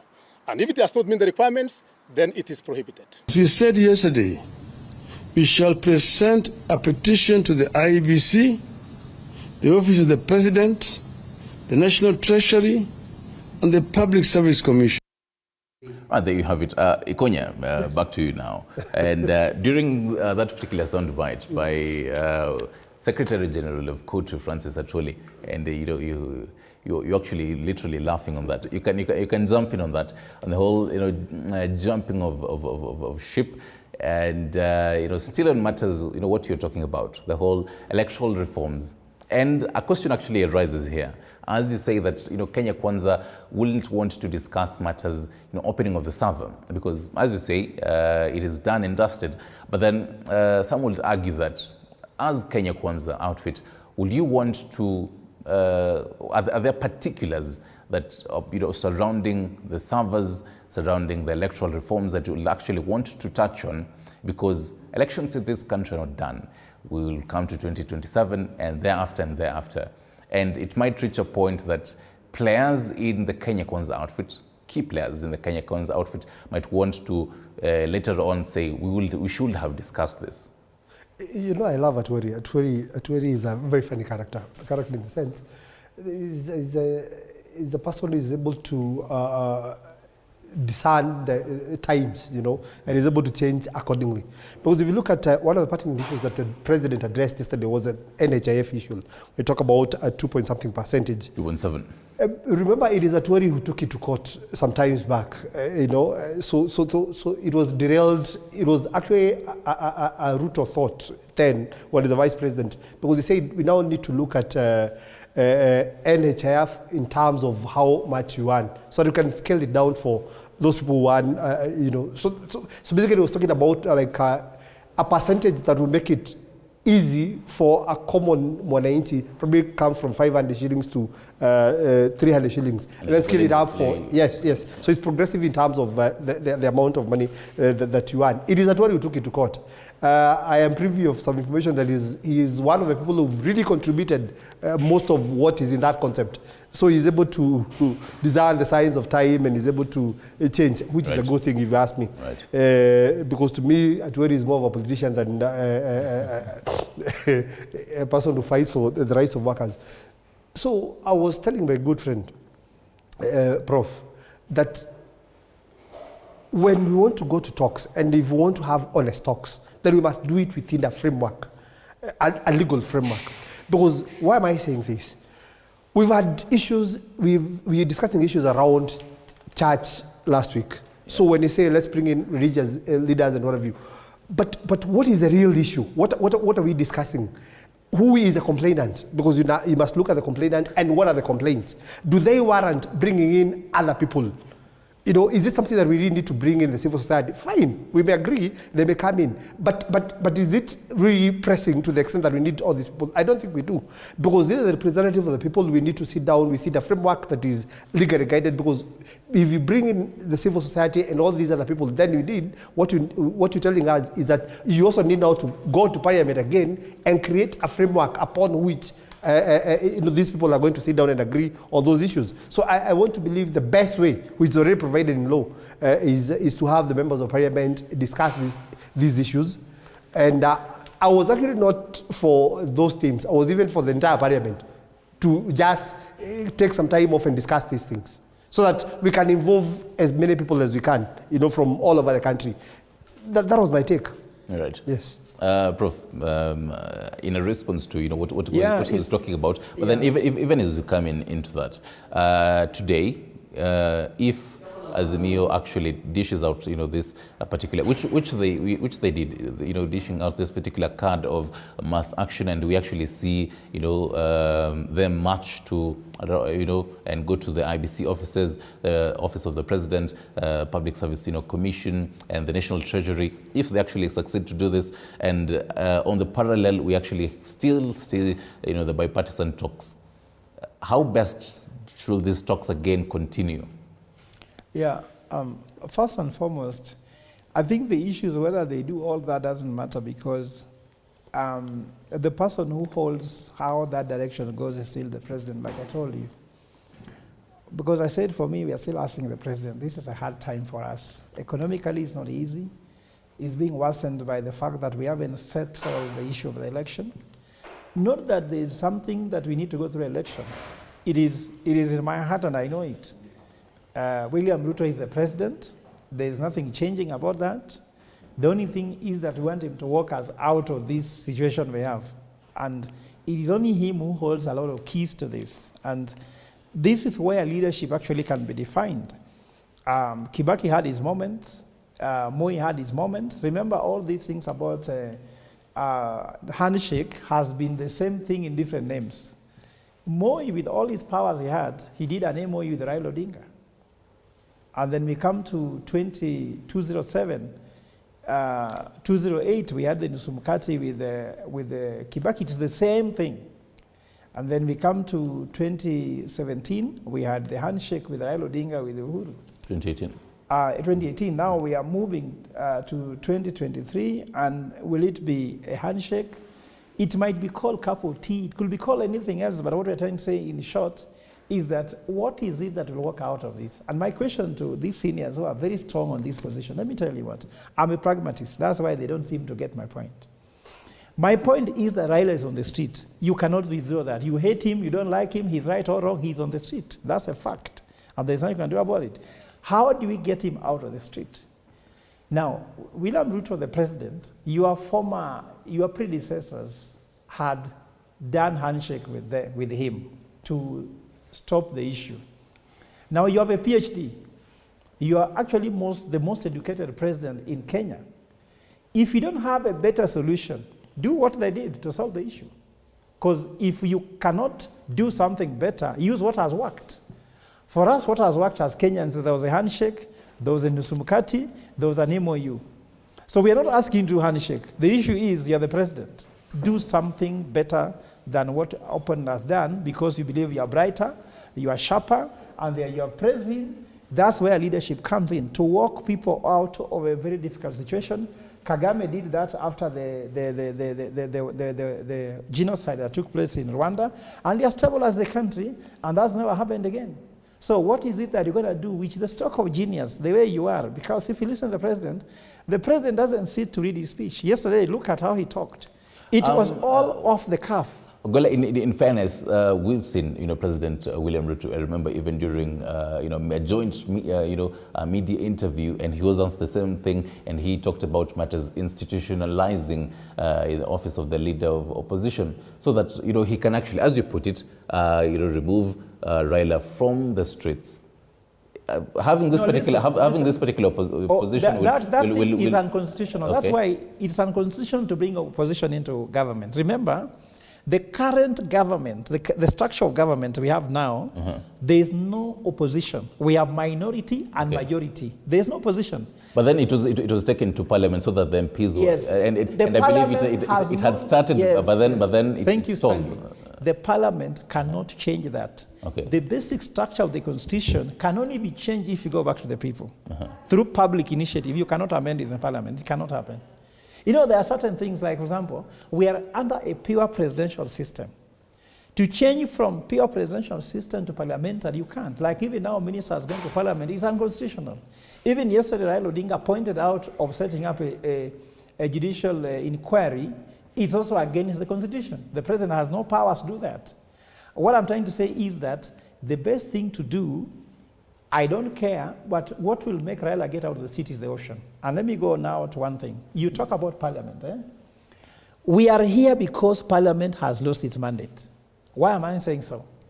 The parliamentarians were bought. People going to State House, handshakes with them. Why are parliamentarians in the Azimio having handshake with William Ruto, but when Raila says there should be a handshake, then Raila is wrong. These things. At the same time, Raila was not happy with his MPs having handshake with the president, but handshake with the president is wrong. We have to understand that all these guys are not telling us the truth. That's why I'm trying to say, for example, that I'm talking about, there should be voice of reason coming between these two people. That's Solomonic. That's why Operation Yogatuzi is saying, let us have a Solomonic way, because the two guys are lying. People say, you can have handshake with my MPs, that's fine, but you can't have handshake with me. These are guys says, when you have handshake with my MPs are wrong. Yet Raila had a handshake with Uhuru without the MPs. So you're trying to say no one is sincere. And in fact, this negotiation is sincere until we bring reason. So one thing, I want to say that, if you allow me, legitimacy of this government is in question. Why? Because this government went to office with certain promises which have not delivered. And in fact, if you promise me, even if you promise a constituency where you are, you will do this and this. 8 months in, they're not using No, let me just state here. Right. Completely. It's very clear cost of living, isn't it? The numbers they put have not come. Of course, they are blaming the previous government but if they knew, why did they promise as if they know they can't do it? If they didn't know, then that's the same question, means that you promise people without knowledge. So either way is wrong. Look here. Everything that is Kenya Kwanza and Manifesto has ceased to be their priority. One, there was supposed to be the issue of cost of living, isn't it? Being fixed. If you look at everything they're doing, is not in their manifesto. In fact, I'm asking myself, which manifesto are they implementing? CAS was not in their manifesto. Privatization of public sector entities was not their manifesto. This blotted government they are having was not their manifesto. So are you just briefly, before I get to engineer, are you saying that in all the manifesto, the hundreds of pages in it, are you saying that none not even a single pointer has been implemented? If Hustler Fund is illegal, in fact, that's why you are not hearing them talking about it anymore. Hustler Fund is illegal. It was poorly constructed. The second tier was just, No, let me tell you what it is illegal. I don't care about the phases, because look at the failure rate of the Hustler Fund, the first phase. How do you fail so highly, in fact, repayment rates in the first phase, then you implement the second phase? There should be some monetary evaluation to see, we have done evaluation of the first phase, we can now move to the second phase. How do you fail in primary school, then go to secondary school? Then after that, you fail in secondary school, you want to go to university. What is driving you? No, and Stanley, I just want to be open here. I'm just an economist. I don't care about politics here. I'm not a politician. I'm just saying you the truth. Okay. So the priorities are not there. Let me tell you another one. The Kenya Kwanza Manifesto says they want to create 1 million jobs. If I'm wrong, let them confirm, because they are in Kenya Kwanza, isn't it? Now you hear that the government says that the government is bloated. They want to create redundancies in certain jobs to reduce the wage bill. Yet, if I do calculations, President William Ruto not only created more positions for CS from 23 to 50, but also increased their salaries from around 500,000 to 780,000. I did my maths and discovered that if you remove all CSs, you can create 2,559 jobs. If you talk about basic wage, minimum wage, you can create 859 jobs. Just if you take away the salaries of CSS. Right. I'm just talking about basic salary and allowances. Okay. If you add the cars and the rest, you can actually create 5,000 jobs in this government every year. You understand me? So I'm saying if you want to create more jobs, but you have a bloated government, now you want to declare redundancies. If you privatize public entities, they'll become more effective and efficient. They'll kill certain jobs. This government is going to kill more jobs than create more jobs. So it's against their own manifesto.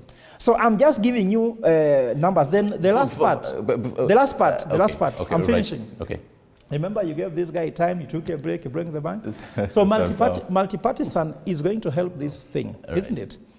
When you bring other people on the table, both the things which are unreasonable coming from Azimio will be seen by the way, this cannot work here. And also the unreasonableness of the Kenya Kwanza also will be told by other people, this is not the way you want to build a nation. It will bring some balance. In fact, the fact that the two of them are throwing salvos at each other with no abiter or other person who talks about the Kenyan interest, because when two politicians meet and agree, let me tell you another thing, by the way, engineer. When you see the Azimio with Kenya Kwanza at fight, do you know, by the way, if we are Western Kenyans, this is good for Kenya. When they come to the table and they agree, the rate at which so many things will pass in parliament which were not good will be passed. That's why when Ruto, when Uhuru Kenyatta and Raila Odinga were reading from the same page, you could tell there are so many things which were not very right. So there must be a certain level of acrimony between opposition and ruling coalition for citizens to get what they want.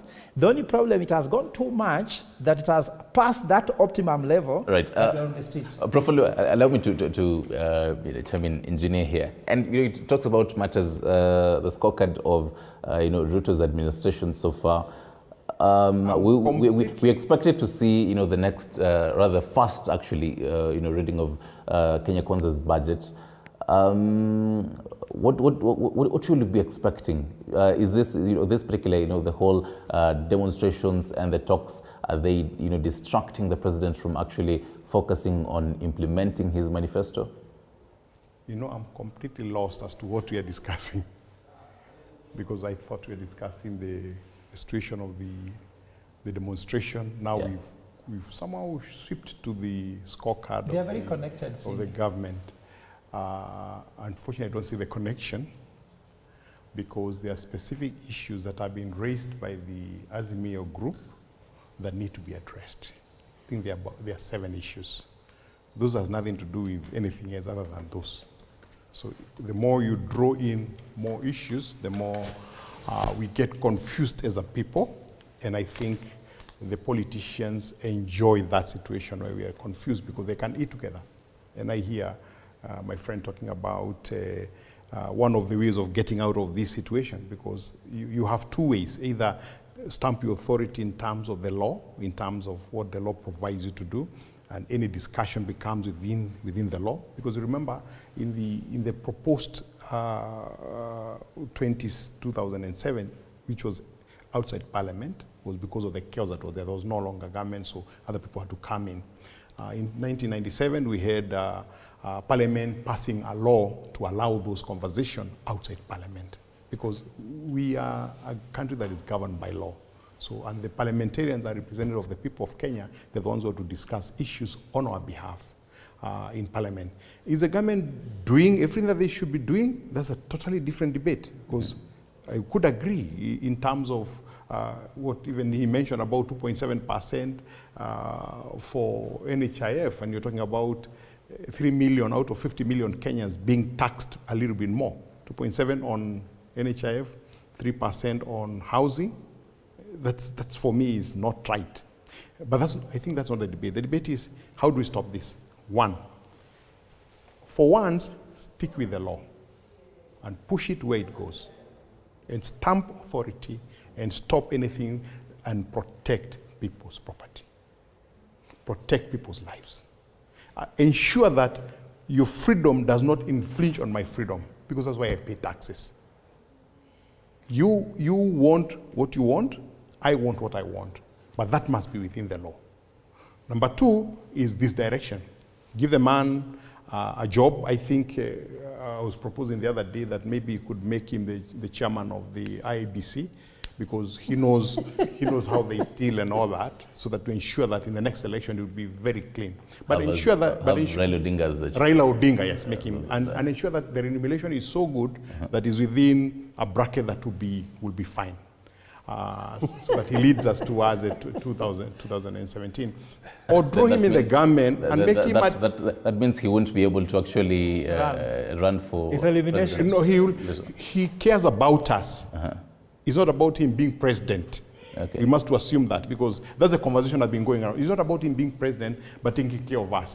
There is no better way to take care of us but to ensure that the next election is free and fair. The reason why I'm saying this is because all of us are mortal. So we have an election in 2027, he'll be there. We have an election 2032, he might be there. We have an election 2037, most probably it will be almost 100 years. So even if he will be there, he will not be able to vie for election. You know what I mean? That you will set up a precedent where the next elections will be free and fair. Or draw him into the government, give him, like Uhuru did, give him a titleless job, where he draws power, but he has no title and walks around with Ruto, because they have worked together before in the election of 2007. Okay. But personally, where I stand, I want us to come and talk about the Kenya Kwanza scorecard, because I think maybe we'll be on the same boat. But this is a different conversation. Yeah. This conversation is about, do we follow the law in this issue, or do we follow extra legal means to be able to solve the problem? I think we have not reached that we need extra legal means just to satisfy an individual's ego. A clarification, engineer. I think a question to you was the ongoing demonstrations. Are they,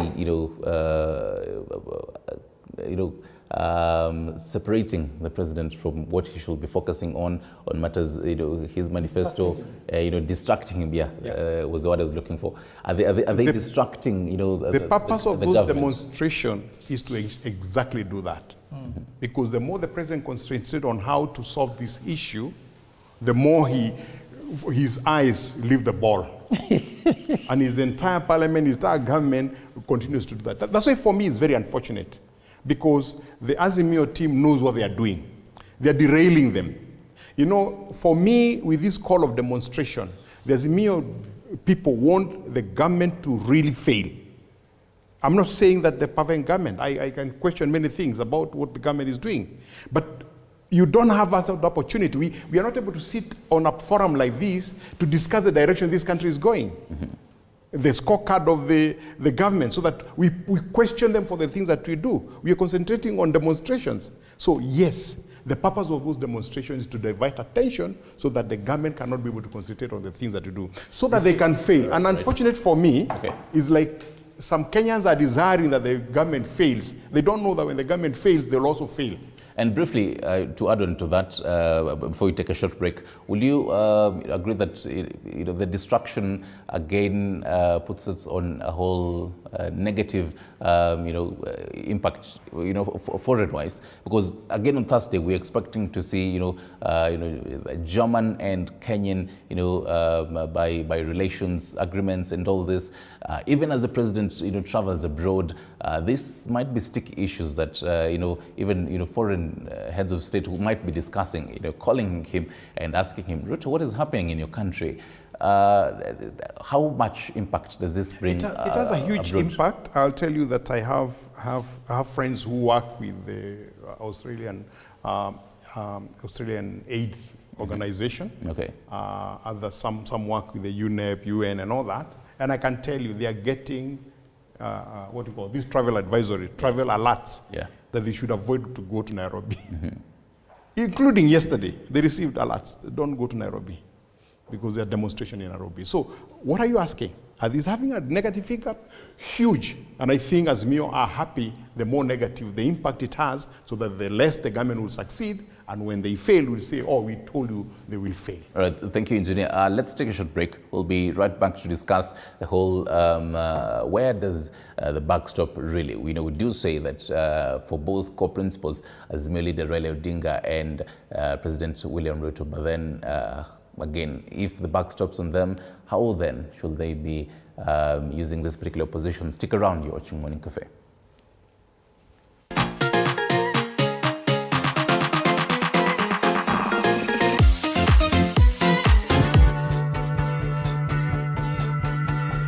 Wakati mwingine kama weekend, mimi najiachilia. Hata ukumbuki history. Nikifika watu wangu watu wakinipokea na kupokeleka. Umeset the mood. Nimeset the mood. Naweza kupokeleka. Nikitumai kwamba mzima popote pale ulipo, nikikukaribisha katika kipindi Mfahamu Kiongozi. Jina langu Elizabeth Mutuku. Katika kipindi Mfahamu Kiongozi tunakupa nafasi kutangamana nao kila siku ya Alhamisi kuanzia saa 1:30 kuendelea. Siku nyingine tutapatana papa hapa umjue kiongozi mwingine. Jiunge nasi toka hapa hadi ufuoni mwa bahari. Meli yetu itakapotua nanga kwa uhondo ribo ya riwaya hii mwisho wa kosa. Monica.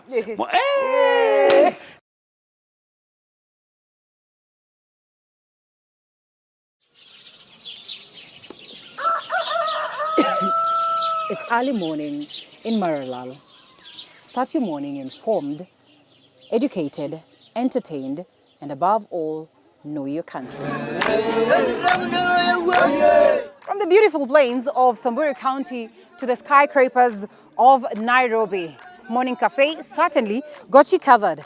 Indeed, a beautiful place to watch and certainly a moment of understanding and knowing your country. Indeed, to the remotest parts of every county. Join me, Linda Alela, every weekday from 6 a.m. to 9:30 a.m.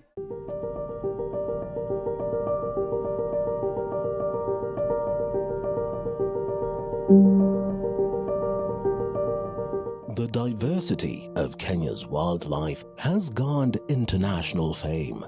This is pellets that we give to the tourists, the giraffes. We ration because we don't want the giraffes to eat too much of this. We want them to have more of the natural browse. We may not always get the opportunity to go out to see the wildlife, but you'll never miss the opportunity to see it from the comfort of your couch.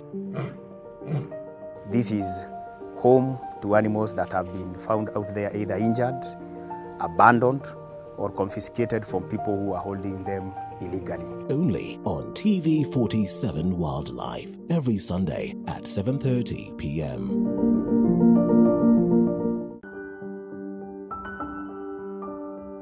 Disability is a club that anyone can join. I live with special needs. It means I have a limitation. There are things I can't be able to do personally myself.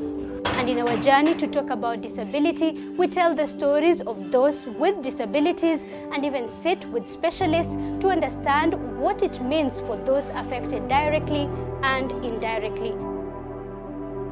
Everybody's life, mine has also been faced with ups and downs. If it becomes a self-stigmatized thing where you feel like you are judging yourself too harsh, you blame yourself, and you perceive that it happened because you failed. Join me, Zainab Mohammed, on Beyond the Limit every Saturday at 7:30 p.m.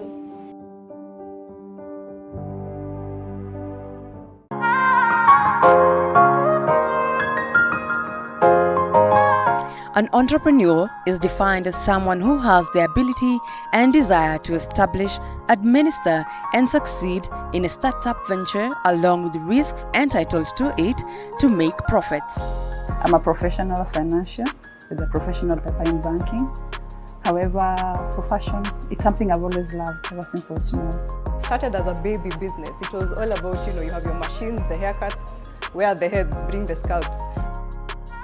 We wanted something that would remind us about prayer every now and then. So the moment you mention Talit, we always think about prayer because Talit Cakes is founded on prayer.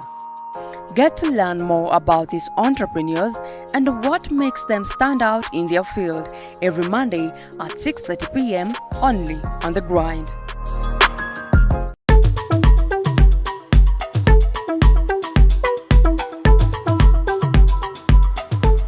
The Realtor, this is where we travel, move far and wide just to make sure that we bring you. Ikonya, I want to chime into on this. The whole demonstrations, we have, time and again said the buck stops on President William Ruto and Azimio leader Raila Odinga. Yes, again, we did see them, having this particular talks, but then what's now the future of these talks? I think the buck stops with us, the citizens. I don't know. I don't see why we should lose this conversation to two people. Rather, Kenyans had their field day during the last election, and they elected a government. So I think decisions and the constitution is very clear. So these are people who just get assigned to positions of power just to represent us. So we cannot let our lives, be dependent on the decisions that they make. And I think Kenyans are making this statement. I was discussing with my good friend, engineer here, Mwati, that if you look at how Kenyans are taking these demonstrations, including in Kisumu itself, that is why Raila today is not able to call for demonstration in any other city apart from Nairobi, because Kenyans are tired. You look at what happened yesterday, and I'm telling you, tired in terms of we've just come from an election, and people are busy doing, and going on with their own lives. That is why, look at the attendance of yesterday's function, the Labour Day function. There, in Kisumu, only 2 people attended, and they were Cotu officials. So, and in so many other places, because Kenyans are tired of these things. I believe so also in Wasingishu. Yes, because people, that is a statement in itself. What people are telling leaders is that we need to move on with life. We need to engage ourselves in meaningful things in this life, as opposed to demonstrations, a lot of you. And I'm telling you, most of the people who will be in Nairobi, most of them will be paid to go and demonstrate. These are not people who are just going to volunteer. They are people who probably don't have jobs, and they will be given some 500 shillings or 1,000 shillings to appear on the streets. They will not do that voluntarily as we had seen in the past. So Kenyans are tired. So the buck stops with us, the people. Okay? So we must tell our leaders that it is about us. It's not about you. It's not about the position that you get. It's not about the stake that you get. And if these people are genuine, I would propose, because it's a little bit early, I would propose, instead of these demonstrations, can they divide themselves? Let Raila, because he loves being around presidential places, take the petition to Harambee House.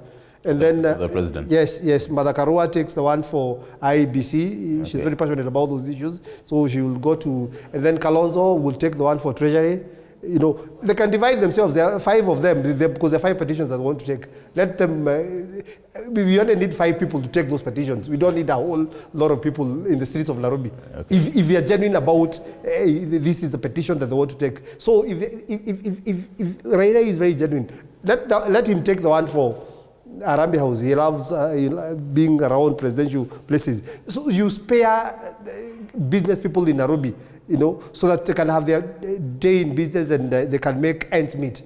Otherwise, these shenanigans of, but I love what Ruto is saying. It gets to a point where if one cannot reason, then you have to stop them somehow. Uh-huh. So I want to support the president. If they come, let them come, deal with them. And I was actually getting to that, Prof, I believe, as a security expert on your own. We did see President William Ruto say, I, as commander of the armed forces, wataniona. Yes. That statement in its own, what do you make of it? No, he's the president. Is the president doesn't need to give pleasant statements to appease anyone. He's the president. You cannot take us back to demonstrations, and of course we know the repercussions. And you cannot keep telling us, because they will begin with today is on Tuesday, then they will start calling for Mondays and Thursdays, and you know what they normally do. So deal with these people as early as now. I mean, what's a big deal? Okay. Deal with them. Prof, many a time we've seen the relation between citizens and the police, get murky, and it does get ugly. So far, we have seen loss of lives and injuries, both from the civilians and also the security forces. At the end of the day, how do we, amend, and actually amend this? Because there might, we can have peaceful protests and police can't be there. But then how do we amend the relation between the police and the civilian? You see, Stanley, there's always been a lot of efforts to reform the police. Remember, it used to be called police force, and they removed the word force and brought the word service. Mm-hmm. And the architects of those thinking was that we need to have a police that serves the citizen rather than the one that's a force against the citizens. But you see, in changing those words has actually not really affected the relationship between the police and the civilians. Because we are still having a police that still has got the mentality. Because I'm telling you, Stanley, mindset change is the most difficult thing to do in this world. You can change infrastructure, you can even change the technology, but if you don't change your mindset, the effect of change in technology does not happen. Like in Kenya, we have very advanced laws. In fact, I agree with them that the law can address all these issues. But what we have not changed is the mindset. The law has changed. And the law is very clear on everything that needs to be done. For example, how should a president be sworn in? It's clear. He was sworn in. How should a president be elected? It's clear. How should we select the IBC? The law is there. But what are we facing? We are facing a situation whereby election is not a finality. Whereby after someone has been declared president, we have seen a situation, for example, and Raila Odinga also knows that we have the issue of Agor. Agor won the election. But the law in the US does not allow him to start doing what is happening in Kenya. So we have not changed our mindset. So is it the mindset of the police only, or the civilians, both, or everyone? Both, because you see now, when the citizen perceive that the police is being sent as a force against them, okay, then they are going to the street protecting themselves.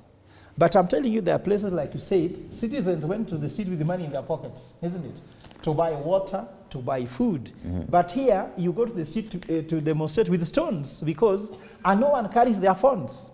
You try to carry your phone in this demonstration to see whether you come back with your phone. Put a wallet in your pocket, you won't come back with it. Because the issue is that we have to see that both the citizens and the policemen have to look at each other friendly. Let me tell you what, when you walk in developed countries, if you get lost, ask the policeman, I'm looking for a pharmacy by this name.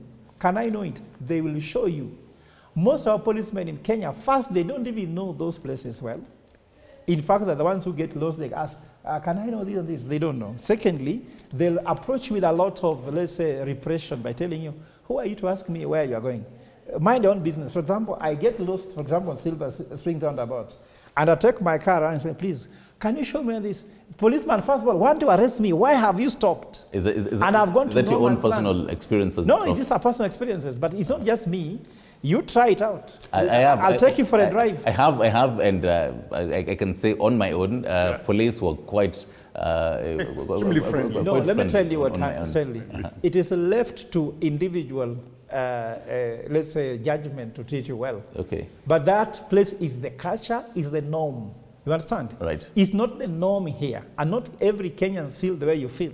Okay. Maybe because you're a journalist. You are privileged, you don't have. So anyway, let me just go to my point again. What I wanted to bring out clearly as they were talking, first of all, let me tell you what, there is a connection, because that discussion is important. There's a connection between demonstration and the Kenya Kwanza scorecard. Let me tell you what, and you know it, even you senior, know it. Let me explain my point. I allowed you to talk. All right. Let me tell you this, Raila Odinga has become relevant for one thing, cost of living, and failed promises, if you call them broken promises. If Kenya Kwanza was to take up the government, no Blotted government execute their manifesto, and deliver to the Kenyan promise. I'm telling you, many people could have told the Raila Odinga, the president is executing his mandate. We are seeing cost of living is working. People can go to school, blah, blah, blah. But when they went for missed priorities, then it gives opposition a chance to come in to talk. The second thing I want to tell him, Senior here, opposition's work is not to allow government to succeed. And these guys are politicians, they know it. In fact, even if you're telling me that Raila Odinga should go to Harambee House personally to hand over the thing to Harambee House office of the president, you're a majority leader. Is that how you succeed politically? If you don't have masses behind you, you are just going nowhere. That is, you know it. Even the day you took your certificate of nomination to be nominated as the, let's say, MCA or whatever it is, if you don't have people escorting you, you are just walking alone. In fact, perception is reality, that if you don't have people behind you, it's difficult. So you can't tell me Raila Odinga should walk from his house in Karen. But I thought you said you're the voice of reason here. So no, I'm telling you, politically, it's cynical. What I'm saying is cynical. But can I ask you a question? So you can answer along. Yes. Is it on record that Raila, is it on record Raila saying that the cost of living then, when Uhuru Kenyatta was the president, was occasioned by exterior factors like the Ukraine war and whatever? Is it on record Raila saying the same mouth that said that? Yeah. Is it the same mouth that is saying now the cost of living has scaled up? Whereas when Unga was going for 230, as engineer told you here, today we're doing it at 180 or thereabout, scaling down, coming down to 150. Yes, the same mouth. So is he honest? If you ask, I can answer you straightforward, isn't it? Mm-hmm. When the cost of living was high, and His Excellency, former President Uhuru Kenyatta, said that it's because of Ukraine and COVID-19. No, Raila was also on record saying that. No, let me just explain to you. It is William Ruto who was deputy president. He said, no, that is excuses. Actually, he denied what his boss said. And when now they're in office, they're saying, let me tell you what, don't sit on the side of Ruto. Raila Odinga, Uhuru Kenyatta, William Ruto, they're all politicians. Everybody will say what is convenient for them at the right time. I am a politician. When it is. So you can continue to be politically correct. Me, I'm not. Me, I'm an economist. I'm telling you, the Ukraine war with Russia, isn't it? What is happening in COVID-19 affected the economy, is still affecting the economy. Right, so anybody who denies is wrong. So let me just finish. Okay. So in fact, what I wanted to drive was that opposition never allows the sitting government to succeed, because if they succeed, why should they be replaced? In fact, William Ruto had to demonize Uhuru Kenyatta when he was deputy president to look like the Uhuru Kenyatta Raila-led coalition of government was a failing government, to favor him for his run for presidency.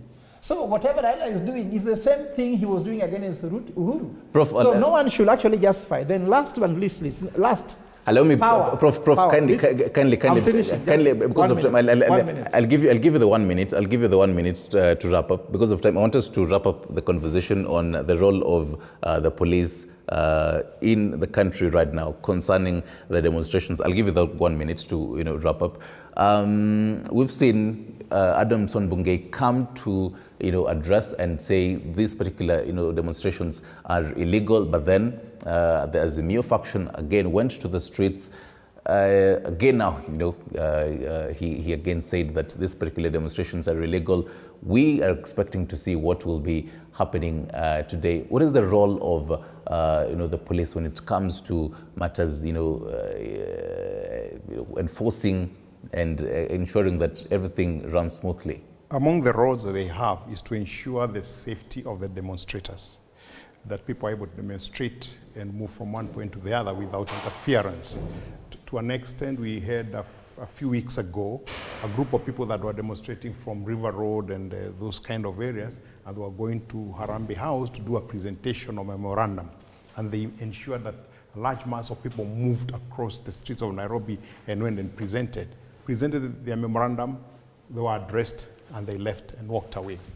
Number two, they're supposed to protect the properties of people that are along the route for demonstration. Number three, they're supposed to protect the rights of those people. to an extent that nobody should come and throw stones at me. So when on a day before demonstration, people are testing the catapult, you know the catapult that kill a policeman in Kisumu? Yeah. Already the police have to be ready to stop that kind of demonstration because it's not peaceful, cannot be peaceful. So that's the role of police. And it's very unfortunate that we have a situation where we demonize our police officers to the level where I had my friend saying that if you ask a policeman direction, he can never give you. That is false. That is not true. Completely unfortunate because, first of all, he's a Kenyan. And what happens is that average Kenyan, if you ask him, they never refuse to tell you. Why would a police, just because he's wearing uniform? It gives you even more responsibility to be able to do that. If you're going to stop in the middle of a roundabout and ask a policeman, obviously the first thing he tells you, you are wrong. Because he doesn't know why you're stopping to ask direction. Hold on. Please, you might. That is important to correct. For almost 10 minutes. That's important. We didn't interfere. I'm done. We didn't interfere with you speaking. No, if you please, speak, it's if for you that stop correct in the wrong facts. place, Engineer. if you stop in the wrong place, because it's your word again is the policeman. It was not a wrong And place. the policeman is not here. But was we not know a wrong that when place, you stop in the roundabout, in the wrong place, the first thing the police will No, it was ask not a you wrong place. is why are you Stanley, this is stopping in the important wrong for him to place? know. And my experience with policemen is that they don't come telling you they will arrest you. They also get concerned that maybe your car broke down. This is experience, and you can do a survey with other people. Do the police have issues? Like every one of us. As a matter of fact, I think I told you the last time that the Greeks divided us into 3 groups. Quickly, idiots, tribesmen, and citizens. And majority of us are idiots and tribesmen, people who are selfish, who want everything for themselves. So hence, they reflect us also. But let's not condemn them to a level where, because we want to justify an illegal maandamano that causes violence in Nairobi and nowhere else in this country, that we demonize them so that they are not able to do their work. What Mugai is saying, if there was peaceful demonstration, and I've said that, there are very many peaceful demonstrations that happen in the city of Nairobi, they would allow it. In fact, they have no legal position to deny you if you are having a demonstration to present petitions to your office. They have no role because the Constitution is very clear in Article 37. But when you have shown that you're going to infringe other people's right, then they have the right, the power, and the responsibility to protect the rights of others. Maybe I would finish by saying that if the government does not perform, first of all, it's been 8 months since the current government took over. And I've always said many times that I'm not a spokesman for the government. 8 months. And if they fail to fulfill the pledges that they did, it doesn't make that government illegitimate. The legitimacy of the government is the election, is the swearing in. So it would be a failed government, not illegitimate government. Because when you're talking about legitimate government, it's a government that you need to overthrow.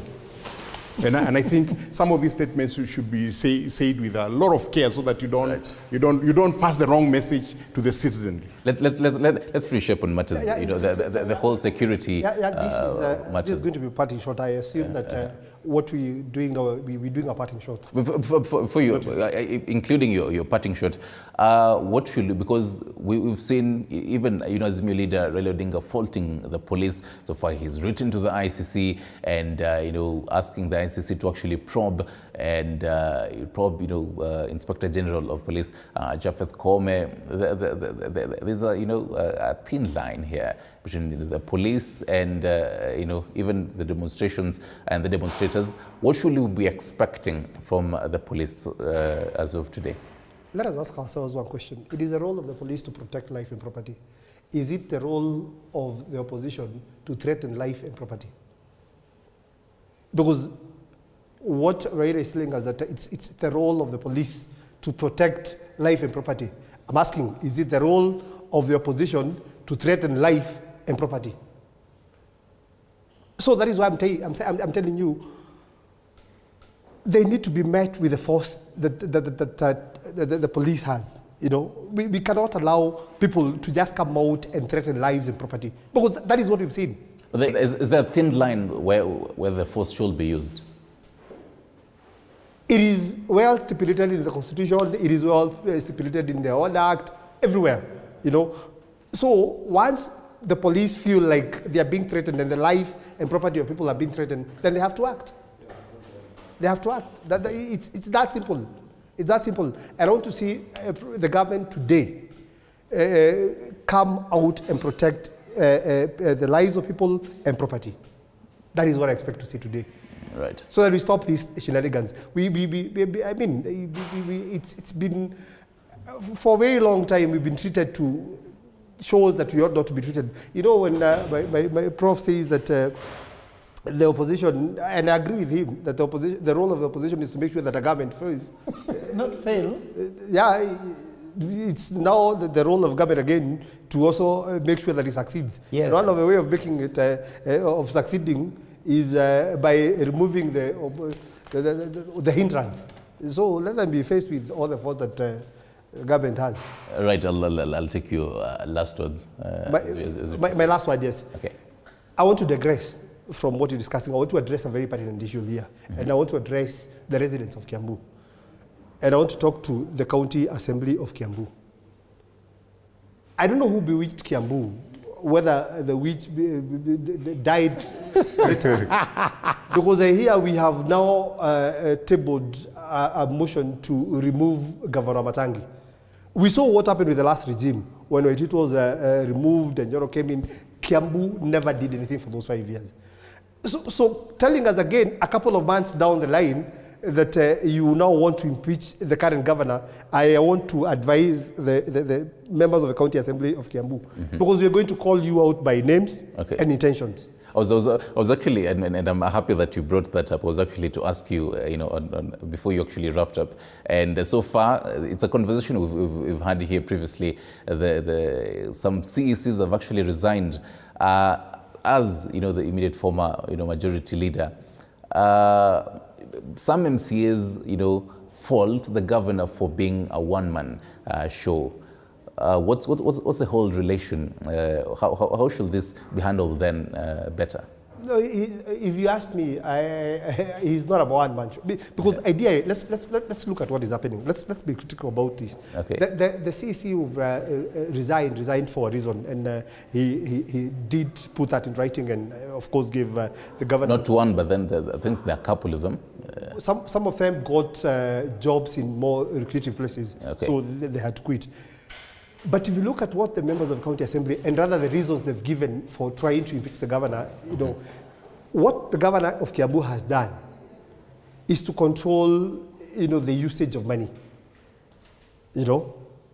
So that is what is bringing all these issues, because the members of the County Assembly and let me also tell you something. This is a hybrid assembly, because it has members of the County Assembly who existed in the first assembly and the second assembly. Right. So about 20 of them. So these are people who know what governance is, and they're the same people who are spearheading the removal of Governor Matangi. We need to be sober. We need to have a conversation around. Next time I come here, let's discuss Kiambu. Most definitely. I think it will hold broader perspective on matters the county's cash crunch and how better Kiambu should really tap into. And it's not in isolation. Look at, if you talk about issues, money. Yeah. Remember the national government had withheld counties' money for about 4 months or thereabout. It's not a Kiambu problem. It was a national problem. So now when you threaten the governor based on that, it's really unfair. Engineer, your last words. For me, it's just to wish that as a country would get out of the rut that you've been in the last 60 or so years, where politics have taken center stage in this country as opposed to development. When you see reports showing that Tanzania will overtake us economically in 10 years, you take it as a joke, but it's reality, because today the balance of trade between Kenya and Tanzania is that Tanzania is ahead of us. It hasn't happened in the last 8 months. It has happened over the last 40 years to really kill this economy and to bring it down. May God help us that our so-called leaders will start thinking more about what they can do for this country as opposed to what this country can do for them. You can't have people on the streets every single day, people being dying, people losing their property, their livelihood, just because you own a position in the government. It's immoral. It is wrong. All right. Prof, I So can first of all- allow you the 1 minute Yeah, rebuttal and, the first thing I another. would say is that for me, Raila Odinga is not our president. The president is the buck stops with him and needs to take leadership right now. And there's something about power, like you said, that this Ruto was chest thumping. Power has something because power is very fluid. When you think you have power, actually it's when you don't have it. Even St. Paul says that when I'm strong is when I'm weak. And then when I'm weak is when I'm strong. But don't take about these things just in religious terms. Even at home, if you are a very powerful husband, actually you are very weak because you have no supporters. But if you are a very humble husband, your wife will support you. You will always play victim. People will support you. You look like you need people. People come for you and help you. But if you are saying, you'll see me, it is not Ruto who will be on the street. Remember, these policemen you are sending against people, they also have families. Hunger is high for them. They're having the same issues. So I'm trying to say, the one with the highest power, it was said by Spider-Man, with great power comes great responsibility. So this is what we want to see from the president now. And I disagree with you, Senior, totally and completely. The buck cannot stop with Kenyans. That is a big lie. In fact, if you say that, the word buck stop with anybody will lose meaning. The buck stop with the president. Because we, as Kenyans, we can't stop Raila Odinga from going to the street. He's gone. I'm not happy to see him on the street. I don't know whether he's also happy to be on the street. Maybe he is, but I don't know. But what we want to do is that we do not want anybody on the street. We want to see Unga on the street. And instead of the president threatening opposition, Stanley, we have better opposition. The biggest enemy of Kenya is hunger. The second enemy is ignorance. The third enemy is disease. Right. Throw salvos at those people, Raila Odinga will be irrelevant. If there's no disease in Kenya, there's no poverty in Kenya, and there's no ignorance in Kenya, the Raila Odingas, the Kalonzos, the Martha Karawas will become irrelevant. Then I can tell you, let me just finish the issue of legitimacy. In a second. Remember the airtime you give them. Legitimacy, if you buy a radio from outside to play for you, CD exchanger, isn't it? Okay. Then it comes home, it can't play. It is illegitimate. And I want to tell you, the era... No, please, let me give you an example. The era... I'm sorry, you're in error. No, the era... I'm really out of time here. Yes, I'm finished. The era when elections, one end in themselves should end, and legitimacy you're talking about is only legal license to operate. Social license to operate is more powerful than legal license. You can have a wife you wed, but it's somebody's wife socially. Right. So even in Kenya, you can have the license of being sworn in, but Kenyans, we want you to deliver to Kenyans, the mama mboga, the boda, the local people, the children who want to go to school. Thank you. That is your true constituency. Thank you. And the buck stops with the president. Thank you. Professor Fred Ogola, governance expert and engineer. Alex Mothi, governance expert. Anthony Ikonya, former majority leader in Kiambu County. Quite a number of comments on Facebook. I'll be